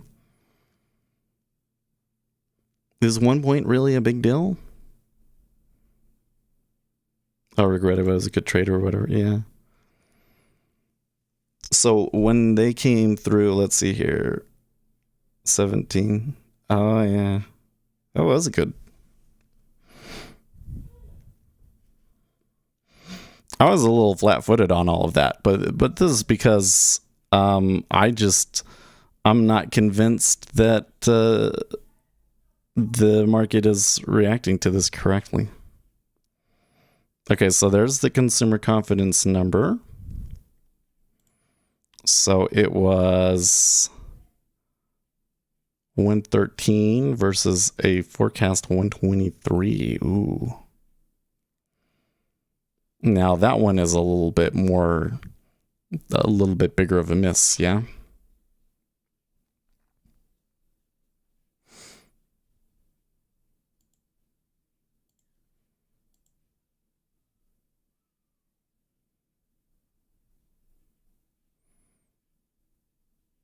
I don't get graphs for that one though, unfortunately.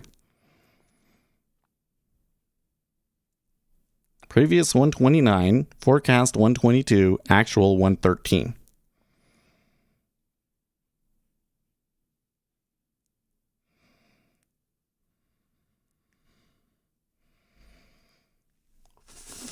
Well, that destroys any kind of notion in my mind of trying to go long here at 1.275. I suppose I could still try it, but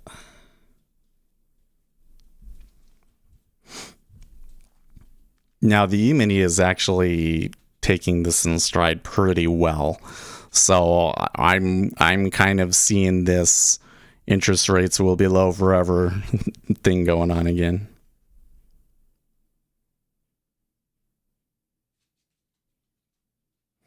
Bids look like they want it, but it has that BS feeling of some asshole trying to get his orders. Oh, it definitely does. Anytime that I see a little picker like that, they are often playing games with us, right? Doesn't mean that it doesn't continue and go up. It just means that order is BS.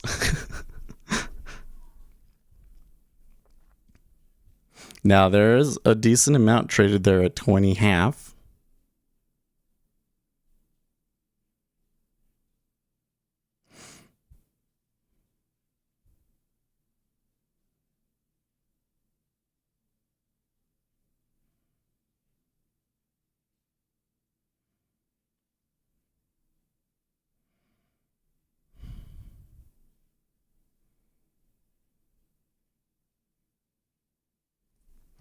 Now, when did gold start turning around? Well, before the market open. Oh, that's interesting. The gold sold on the CB consumer confidence at the start, and then now they're retracing it and moving higher.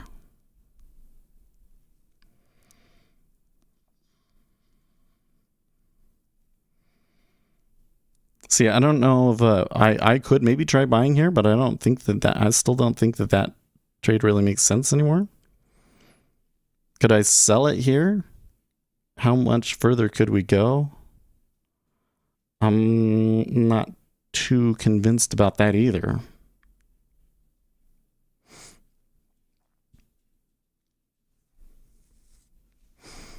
If the,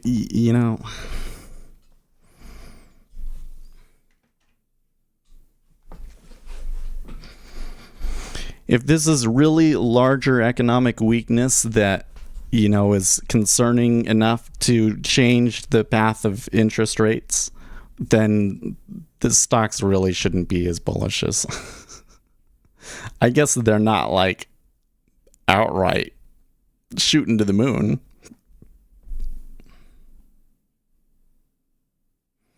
I was about to short until I saw that volume at 24 in ZV. Well, so again, what does it mean? Right? It means that there's a liquidity pocket at 20. There's a liquidity pocket at 20 that could likely trade a bunch. Now, in this situation, that becomes interesting because then, like, lots of sellers, lots of people try and take profits, and is that enough to move it outside of the hole and flip back? Because that's what happens sometimes. That's why those sometimes can end up being a reversal area. But I'm gonna say I'm not convinced that that's gonna happen.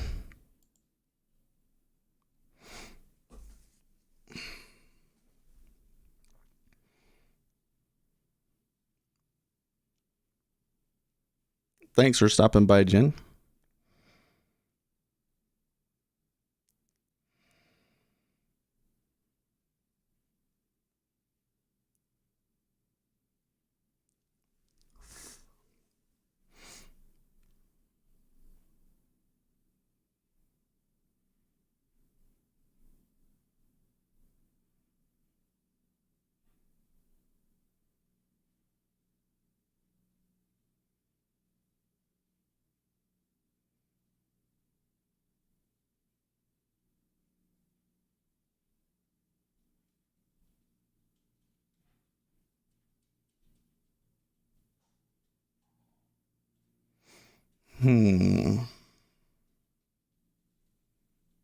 So them holding a 3,500 at 20 is a good sign for further upside, yeah.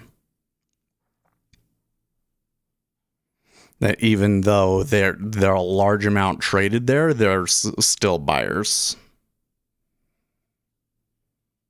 And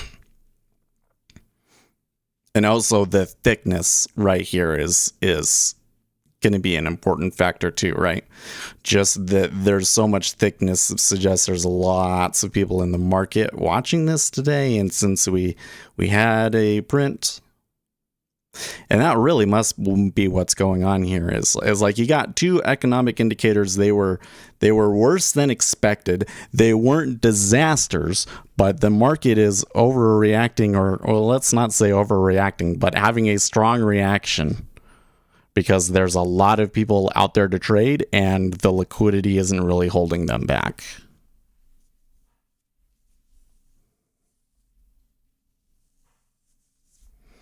How come it goes up on negative consumer sentiment? Consumers still buy when they cry. It's like there's nothing you can do to keep the E-mini down, is there?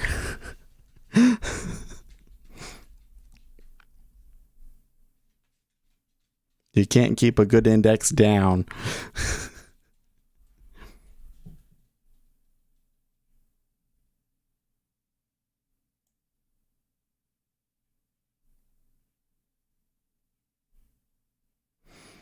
Okay, so look, that time they traded at 20, 47.24.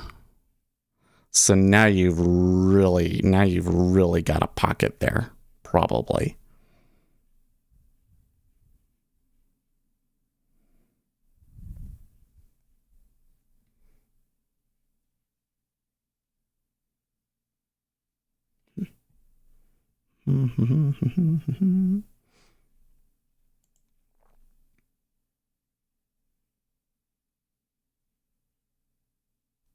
Maybe a little rise in Bitcoin off that. Oh, by the way, I need to... Oh, I need to... database management, maybe? Yes, roll over. Since I don't have anything out, I think I'm going to roll everything over now. We'll see. What do you think the volume profile is like in the new contract? Roll over.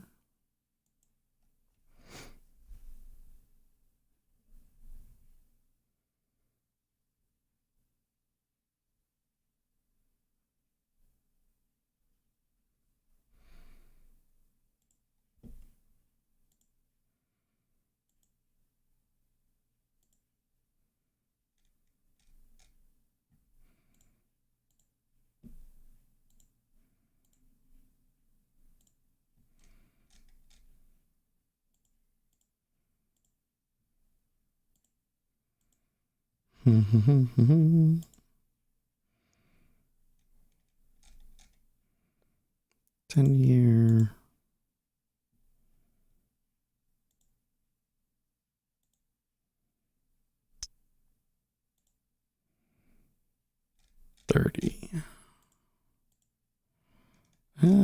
It's actually not trading as much over there. Bid's kind of slipping.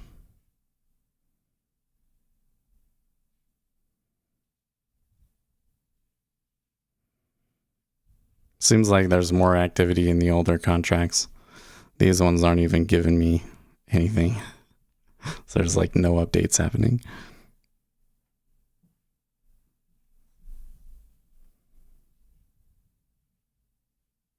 Okay, there's still volume, so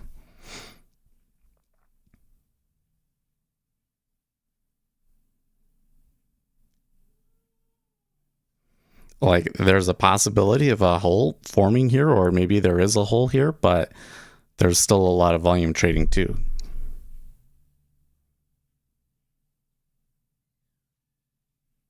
They kind of touched 27. I don't know if you would have gotten a fill there, but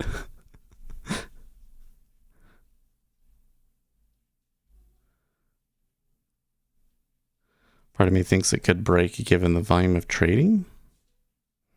I don't care about what another trader is doing. NASDAQ trader, don't tell me about that stuff. Phil, isn't the point the level being relevant, is it? Okay. Well, it probably is in this instance. Like, well, I don't know. So this is kind of the weird thing about it, is that like, it seems like there's more participants in the market than usual, right? But at the same time, I don't see a reason why there should be more traders trading it and pushing it so that it would move along beyond like your usual targets. You know what I mean?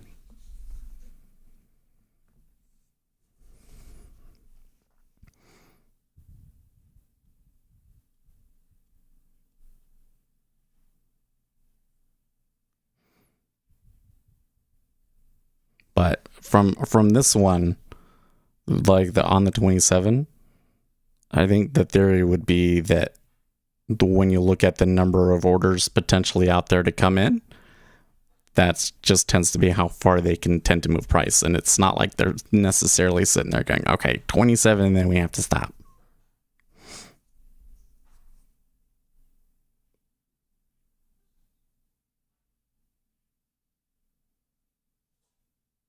You can use it that way. I'm just spitballing theory as to why that might happen. It is going okay.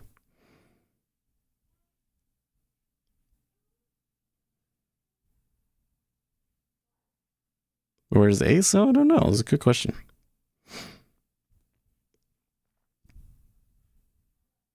Now, I find it really interesting now that I've switched them over. I really shouldn't have done that. I think I really need to be in 08, but yeah. But now that I've done that, I find it really interesting that the September is a good 2 basis points higher. I appreciate the theory. It's all cool. Good.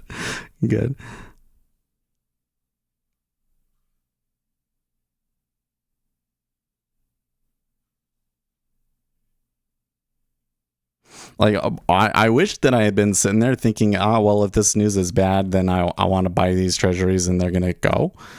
But I'm pretty sure that if I had been sitting with my finger on the trigger for that, and I would have heard that it was 2 off, I still would have been really worried about buying it. Like, I'm really quite surprised that it's moved that far. Or that we got that much volume off of it. Like in the 10-year, let's see here, from 8 o'clock, we went from about 100, let's say 120 to 135. So about 15,000 contracts. Okay, but 15,000 contracts is not that much, right? And it moved from oh, well, actually at 8 o'clock it was already like up there near the highs, actually. Nope, it was just the PMIs. And see, I don't think that I would have done that based off of the PMIs. I guess on the real trade I wasn't paying attention on, but still. And they are coming back.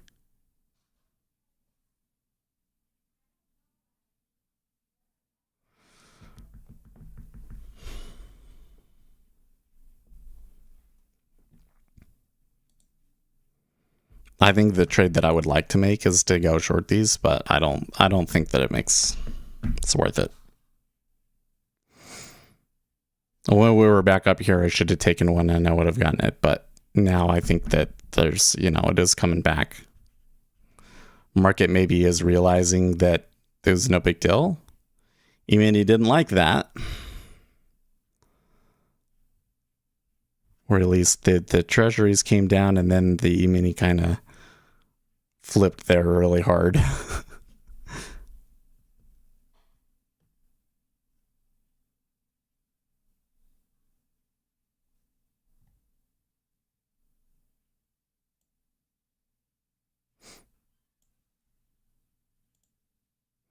Let's check Zero Hedge and see if they have anything about these numbers now. Nope. They're just too slow today. You're too slow today, Zero Hedge.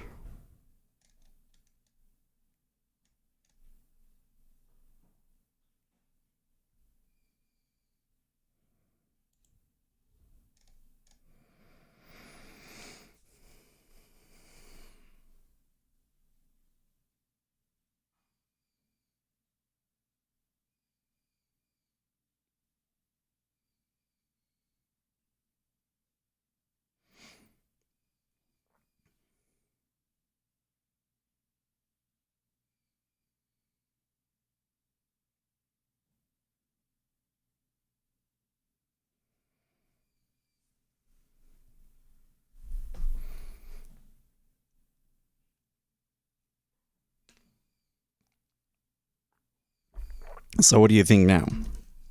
Do you think that that's the pullback and they're going to bounce back up to highs? Or do you think that it's just done? Very nature of the CB is constrained, yeah. Because I'm kind of thinking that they fell back down a little too easily there. I think we just ran into a little pocket of liquidity, and if I could get like a sell at like 30 there, it wouldn't be bad at all.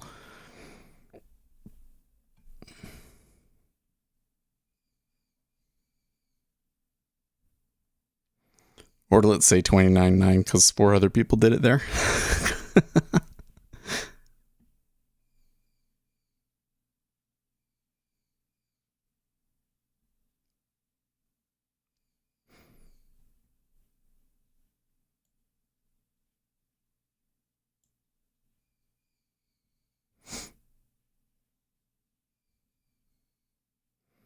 To fill back down to 18 or the first 5-minute bar high plus the first 5-minute bar range. If 18 breaks down, I'll go for 14.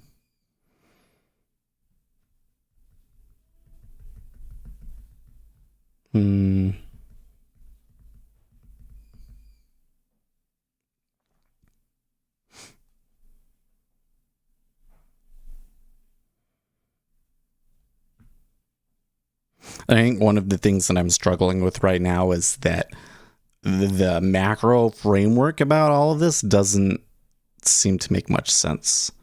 Like, so the treasury's moving up. That makes sense. The degree to which it moved up doesn't really make sense, but, that's liquidity. Inelastic theory of markets tells us that sort of things can happen. Okay. E-mini.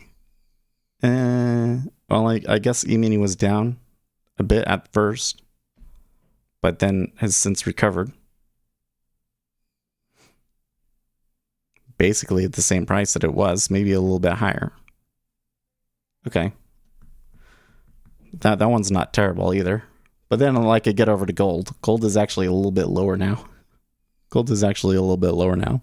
What's with that? So gold doesn't seem to be behaving right. The Japanese yen is moving with the treasury on this move, but there was a pretty significant move earlier at 9 o'clock that I can't sort out. And the dollar, oh, you know what? I need to move this. There you go. And the dollar is all over the place from that. So I think what may be happening here is we had the move has already happened, and now what I'm seeing is just the water sloshing around. And if that's what's happening, I might not have a very good trade, especially if I'm going to be looking for 10 ticks or something, over here in the micros. And for the E-mini, I don't know if an E-mini trade really makes sense. It'd be interesting to see what he does here if he was trading it. He probably would already be done by now, yeah. If I want to invest in gold, should I go for GC futures over physical gold? Depends on your money and your risk tolerance and how long you want to hold it. Aces in waffle land, yes, probably.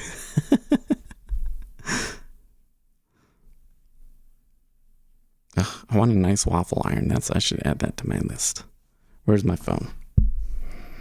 I need to go and I think today I'm going to go to the AT&T store and see if what I should do, because I got a pretty bad crack in the screen there and the back, and this phone is well past due, and I think I have a plan. So we'll see if they'll give me a new one or if I can just upgrade or what. Anyways.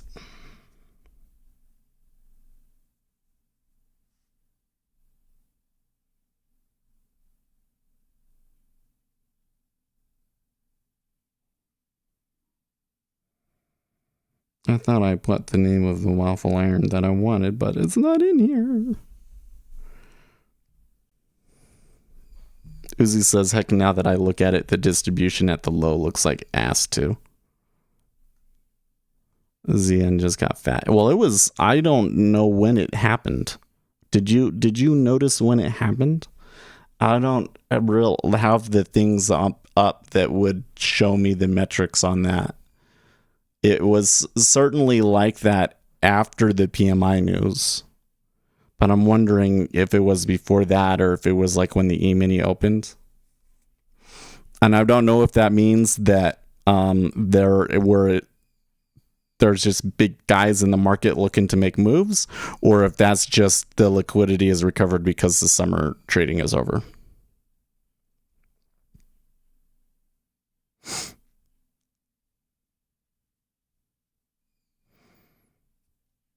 I don't know. I mean, the problem with you doing the gold with the future is you can be leveraged, right? And I don't know if gold is a great trade right now or not.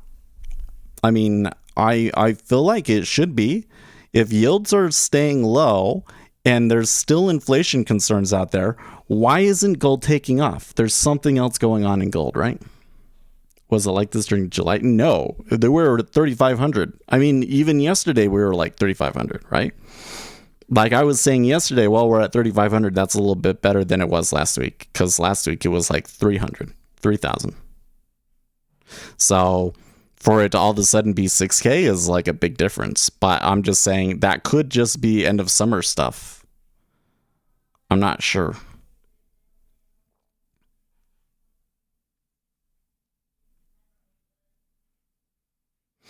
By the way, you were talking about distributions. The volume profile for this whole thing, like between 18 and 20, is just a mess, right?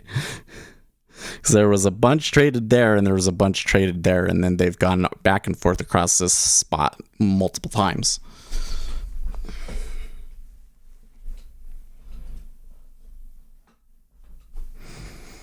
Okay, the market still believes the Fed will taper and eventually raise rates. They're wrong, and gold will rally higher when they realize? Well, whether the Fed tapers or not, very dependent on the jobs report on Friday, right?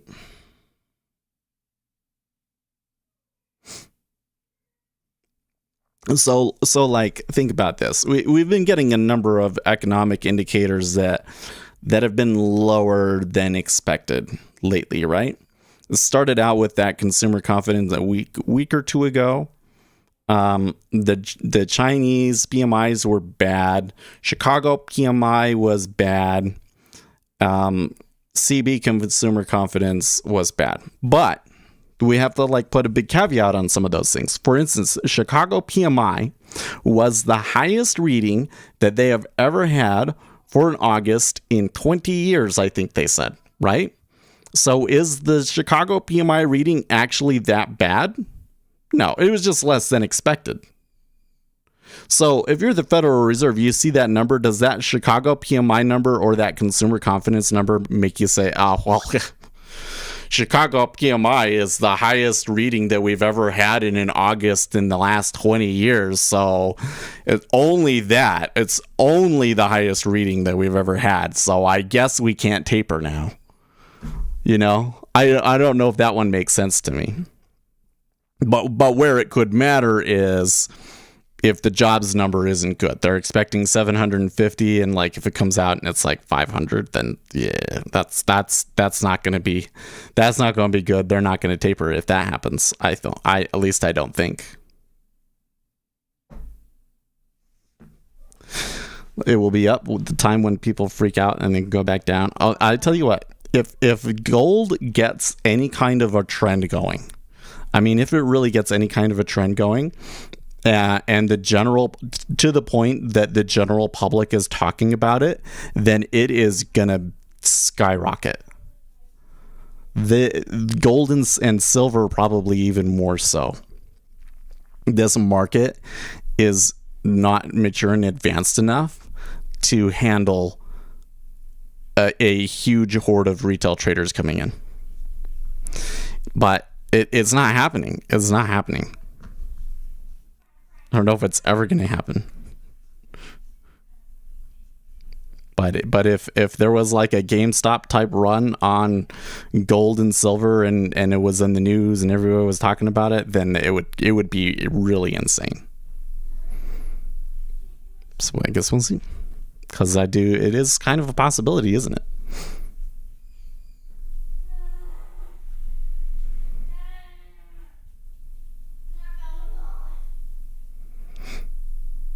Look at gold stock. Are you talking about the supplies or are you talking about a stock that's gold? I think, actually, now that I think about it, if we were looking at gold, I would think that it would behoove us to look at a miner instead. Because if we get a miner, especially if we could get a miner that not only mines gold, but also mines copper, if you could find one of those, then I think you'd be in a really good spot. Actually, do you think that we can stock, miner, gold, and copper? Well, there was an article on the Motley Fool about this in July of 2021. Okay, there you go. Barrick Gold. NYSE symbol GOLD.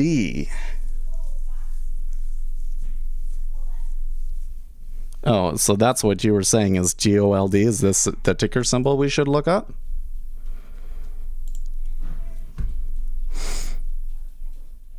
It's also a leading copper producer. Oh, I want it. Now all of a sudden I'm like, oh, I should buy. Let's see here. Let's not get too excited. Let's not get too excited.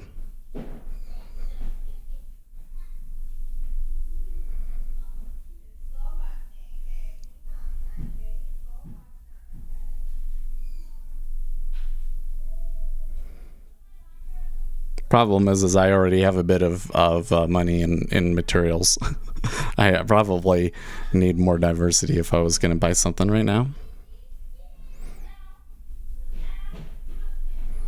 There's Tesla. GOLD. Da, da, da. Ooh. Huh. Huh. Is the yen getting heavier by the month? Oh, yeah, it is. Look, it's the 7s in the offers now. Somebody must be working it, huh?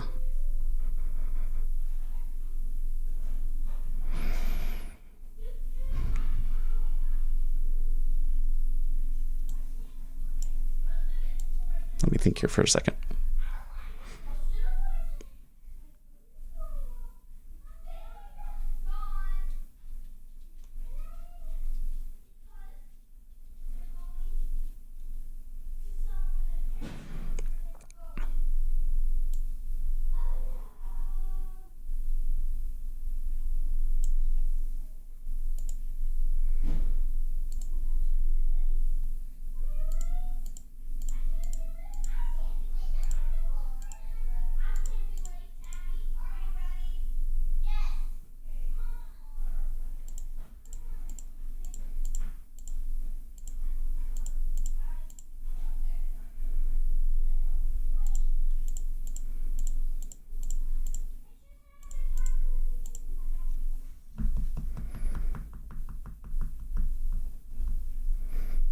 Somebody must be working it. Well, somebody who hasn't hit the like button, please work it. Thanks. Thanks.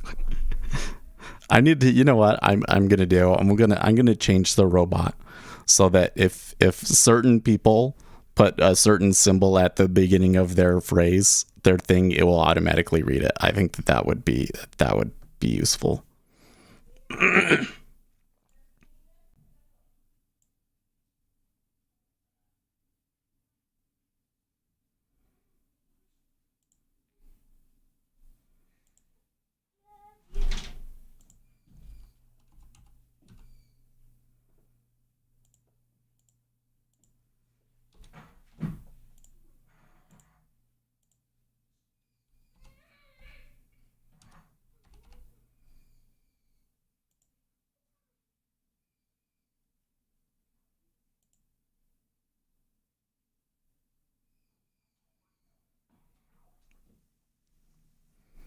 Well, now we're talking about it. It's kind of moving.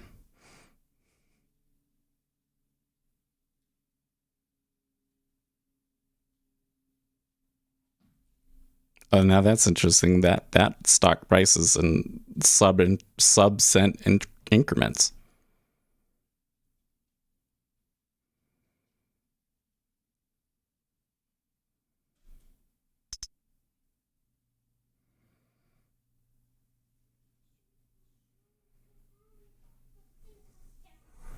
You know what? I like that stock. One thing that sets Barrick Gold apart from other precious metal companies is its focus on Tier 1 mining assets. It defines Tier 1 mine as one that produces more than 500 ounces per year, has 10 years of productive life remaining, and delivers total cash costs per ounce in the lower half of the industry's cost curve.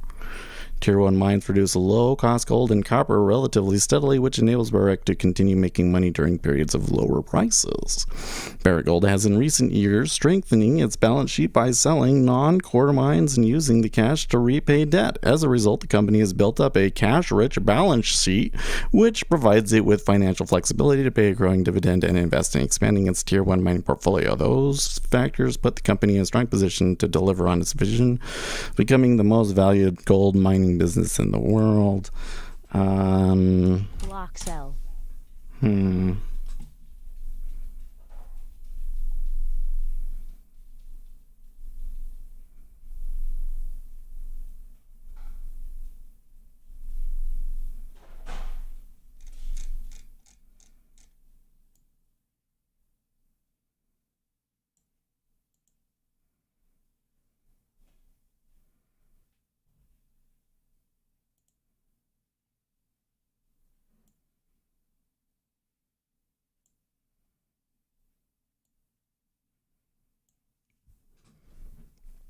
Let's see here. Let's look it up on... Oh, come on. Trial expired. Whatever. That's fine. Let's look it up on Simply Wall Street.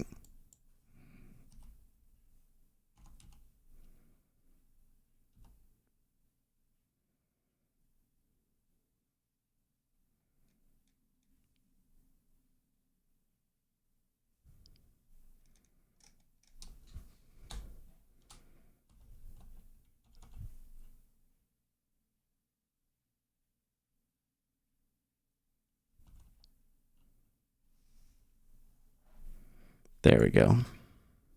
There it is. Its PE ratio of 14 is below the US market of 17. Earnings are forecast to decline by an average of 7.4% per year for the next 3 years.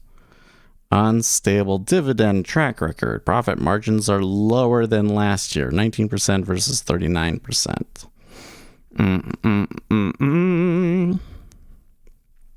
Gold is not significantly more volatile than the rest of U.S. stocks over the last 3 months, typically moving 4% a week. Their volatility has been stable over the past year. They're down 1.7% in the past 7 days, even though U.S. metals and mining has been up 2.3%. And their 1-year return is down 33.2% versus U.S. metals and mining 47.8%. So why are they underperforming?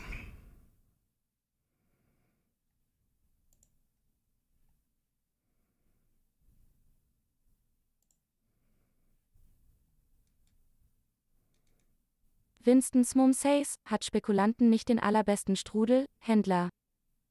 Winston's Mom says always a German female sexy robot voice then I will ask for Strudel. He will speak in a sexy whisper and lure you all to trade with speculators because he knows how to stay profitable.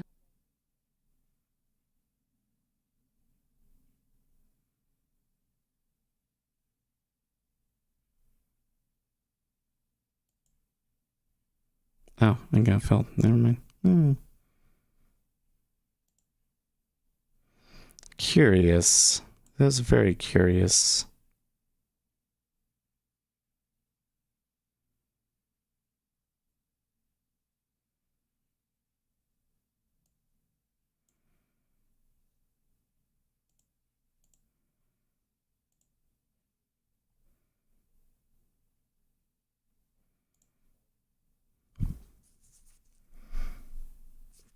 This is a really interesting stock to me. Gold is trading above our estimate of their fair value.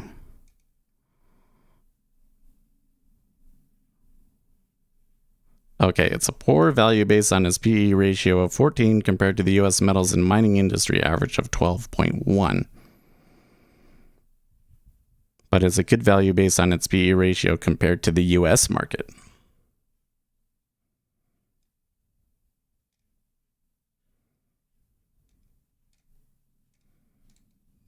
Is it because, okay, so if I come back here to copper, because we know copper has been struggling a bit. HG. Yes, sir. And when did it peak? Well, there was July. And there was July. No, before that.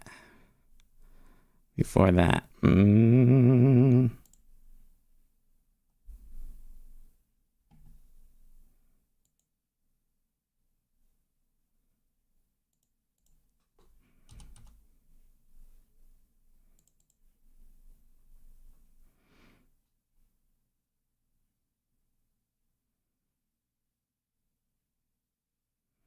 Okay, so it peaked in May.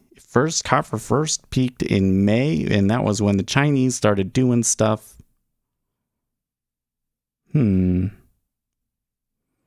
Copper is about to break up above its 200-day moving average. Yep.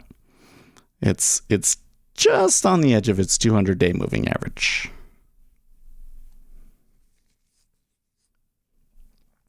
So curious. Okay, let's come back here. Analyst growth estimates. The forecast annual earnings growth, they expect -7.4 and the industry to be -5.7 versus the market to go to a 14.7% growth. So for some reason, the analysts are not so positive on this industry and not so positive on this stock in general. What is this? Earning per share, EPS. Actual and then forecast. Oh, no, that's really cool. Have you seen this? Look at this. That blue line is what the actual EPS was. And then this blue thing is what actually ends up being. So they expect that it will continue to just be low. But like, what if it goes back up to where there was? Return on equity is forecast to be low in 3 years' time. 5.2%. Past 5 years, 38%.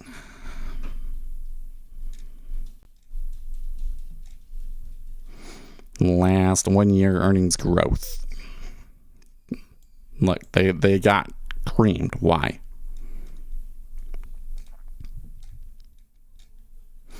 They got $5.1 billion in debt.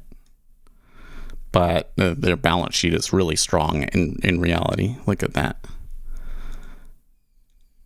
Have a dividend, which isn't all that great.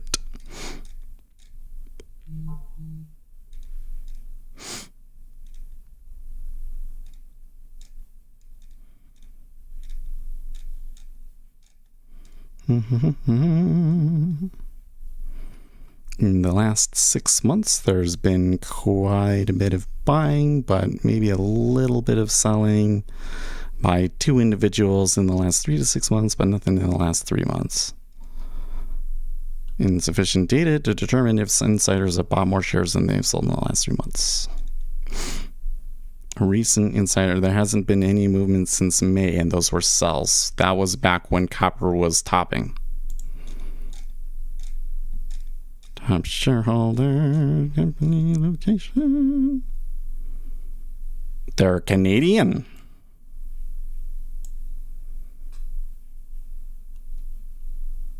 Kappa. You never take me alive, Kappa.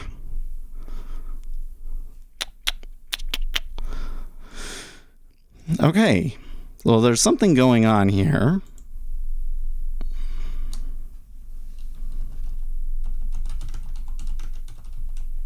Actually, let us search Reddit. Huh? Maybe Reddit will know what's going on. Barrick Gold search. Search. Sort by relevance all time. Anyone in on this? 11 days ago by Vitards. What is Vitards? Barrick Gold CEO. No one can print gold. Cryptocurrencies can be made. No one believes in fiat currency. Okay, so he's crazy. The CEO of the company is a little crazy. I think that's good, though, if we have like a run on gold, yeah? I cannot handle their expertise, says YouTube Finance. I know, right? Do you think that we'll get a Wall Street's bets post? Barrick Gold not planning significant production growth. That's one. Investing.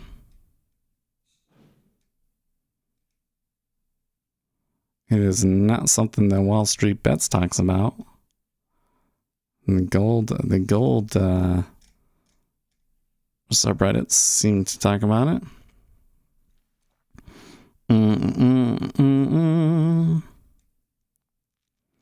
I'm up 5% in the last 5 years on that's not good, Hot Bluebird 3919. You could have bought almost anything else and had made more in the last 5 years.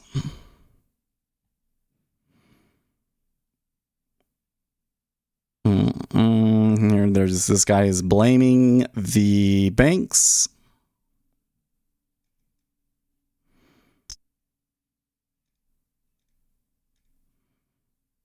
Buffett bought it last year and sold a part of his position again.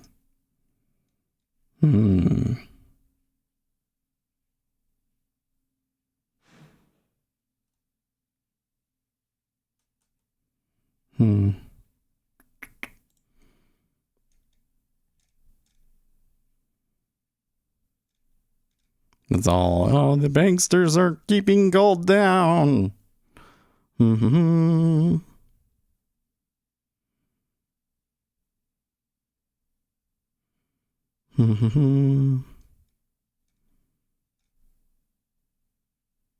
Gold and silver, it seems to be one of the very few things that's not part of the bubble. All right, right? Oh my gosh. Don't people know gold is manipulated by the banks and central banks and bullion banks says, oh, well, that's what everybody on Reddit keeps telling me. I've already come across, like, what, 3 comments to that effect?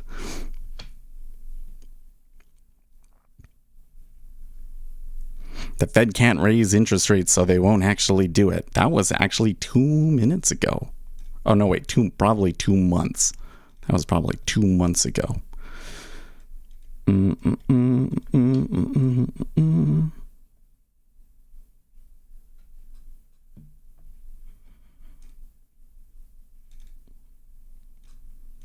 So, like, here's the thing. If we come back to this and we do FCX,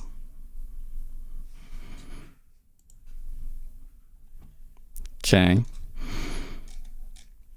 and we look at the market performance, okay, this is up 7% in the past day. It's up 134% over the past year, right? Like, it's actually undervalued significantly according to this.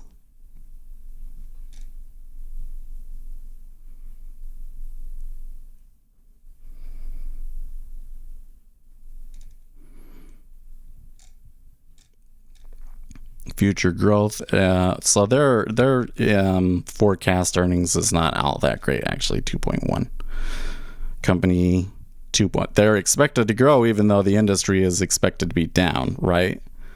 Like, if I'm gonna buy a miner, it seems like FCX is a better play. But FCX is primarily copper, not gold. Well, I feel a lot better about copper's future than gold's future, but gold's is like a wild card, right? Like, if gold takes off, it's really going to take off, right?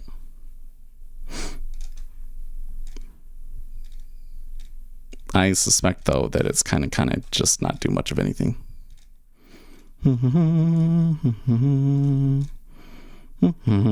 Longer management, like, everything about this company on the sheet looks better. Except for that it's not gold. They've been selling, though. They've been selling.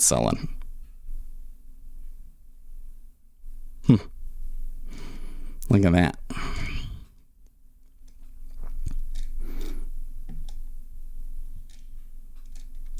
This website is so awesome. If they came to me and they're like, hey, would you like to do a thing? I'd be like, yes, because this is awesome. I love this thing. You can only look at 5 companies a month, though, until you get to their plans. And then, let's see here. Plans and pricing. $10 a month. And what do you get for $20 a month? Excel export? That actually might be worth it.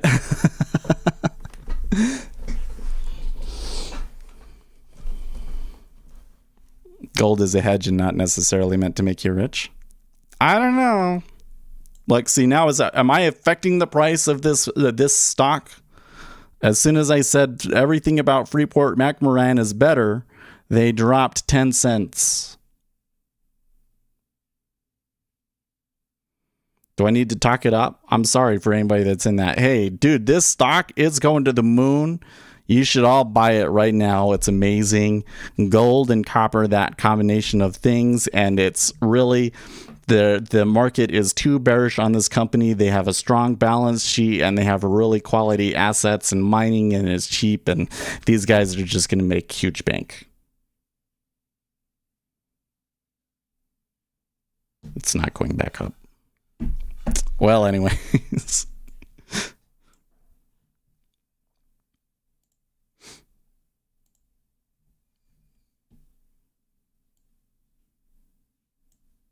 Now, the the treasuries, they come back. I should have faded it. I mean, I kind of wanted to fade it, didn't I? I should have done it. No. You know what? I still don't think it was worth it. Like, look at the profile there, by the way. Look at that. Look at that. What the fuck? Like, that is like, woo, all over the place. Gold rising. Yeah, probably the reason that stock was coming down is because the gold futures came back a little bit now. Because the treasuries came back a little bit. I don't know, man. Like, if the rates are going to rise, then all of these stocks are going to get hammered, right?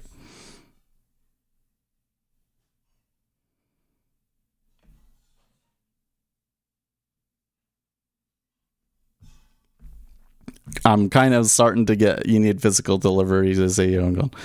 It seems to me like that the big portion of the market says rates aren't going to increase.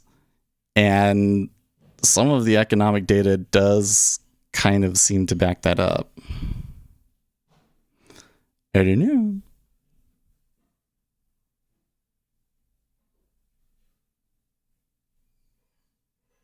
Look at him come back, though. It's not. That's gonna hurt. That's gonna hurt them golds.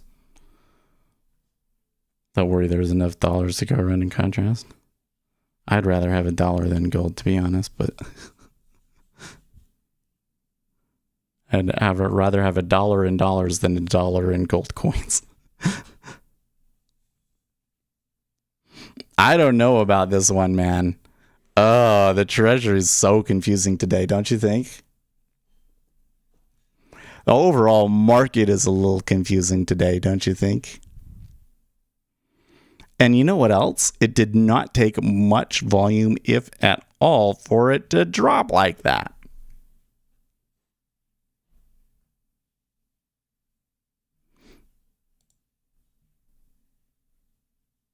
$30 wouldn't have been bad. 30 wouldn't have been bad. Well, what you gonna do? I should have, instead of doing that, I should have been watching this and been stocking it again.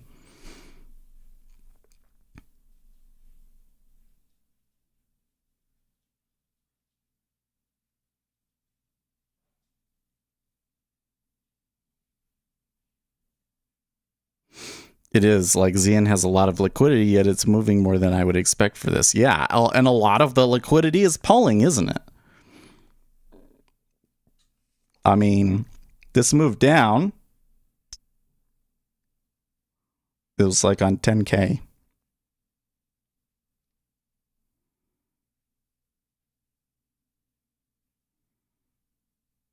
Looking at the cumulative delta on the treasury is just like, oh, okay. Well, that said, they just ticked up with 4K at 15. So maybe there's just a big seller there, and you gotta just fill. I don't know. Don't like today's price action, chop me up. The E-mini has been. I mean, technically it's up, but what a mess, huh?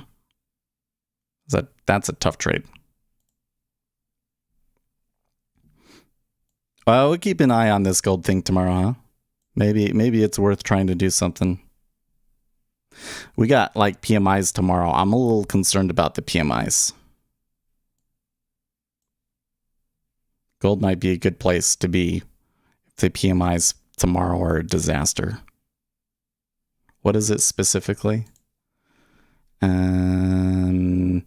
ADP non-farm employment change early in the morning, final manufacturing PMI, ISM manufacturing PMI, construction spending, manufacturing prices.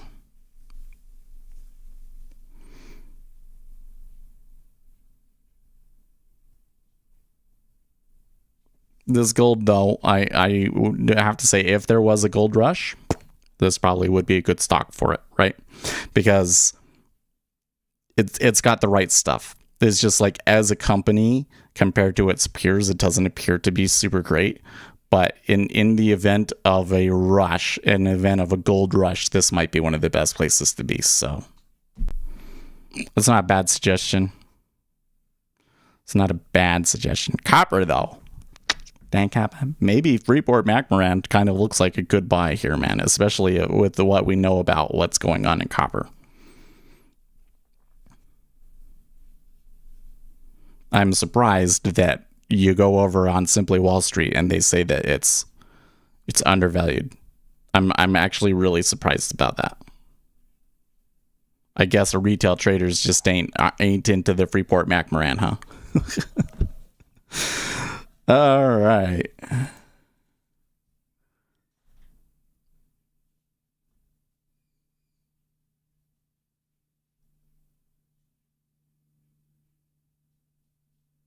A gold rush means people want physical gold and not gold stocks. Yes, but if you're the company that mines the gold and you benefit from higher physical gold prices,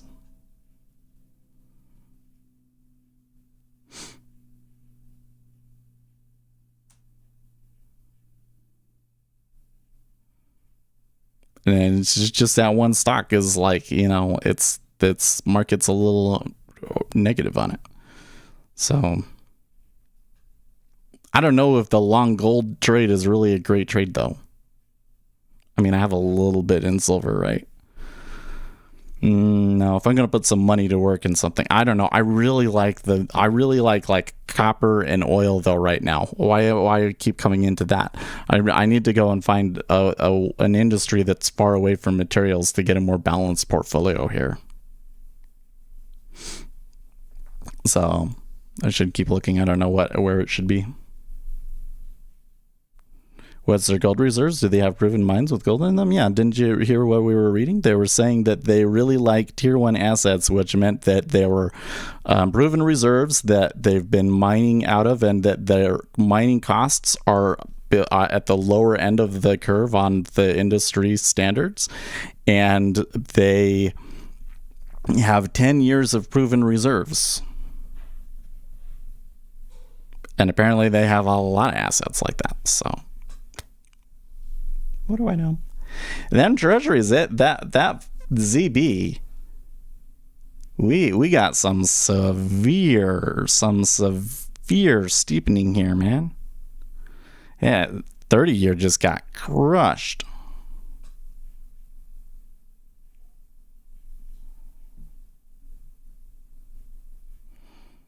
Meaning this 10-year moved a lot more than a 30 did when it, I don't know. I don't know how to explain that.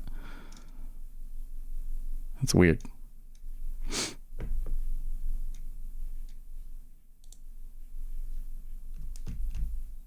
I don't know if that's going to last. I kind of suspect that they're going to come back up to 16.5, but something's going on. By the way, 8K at 13.5, that's interesting too.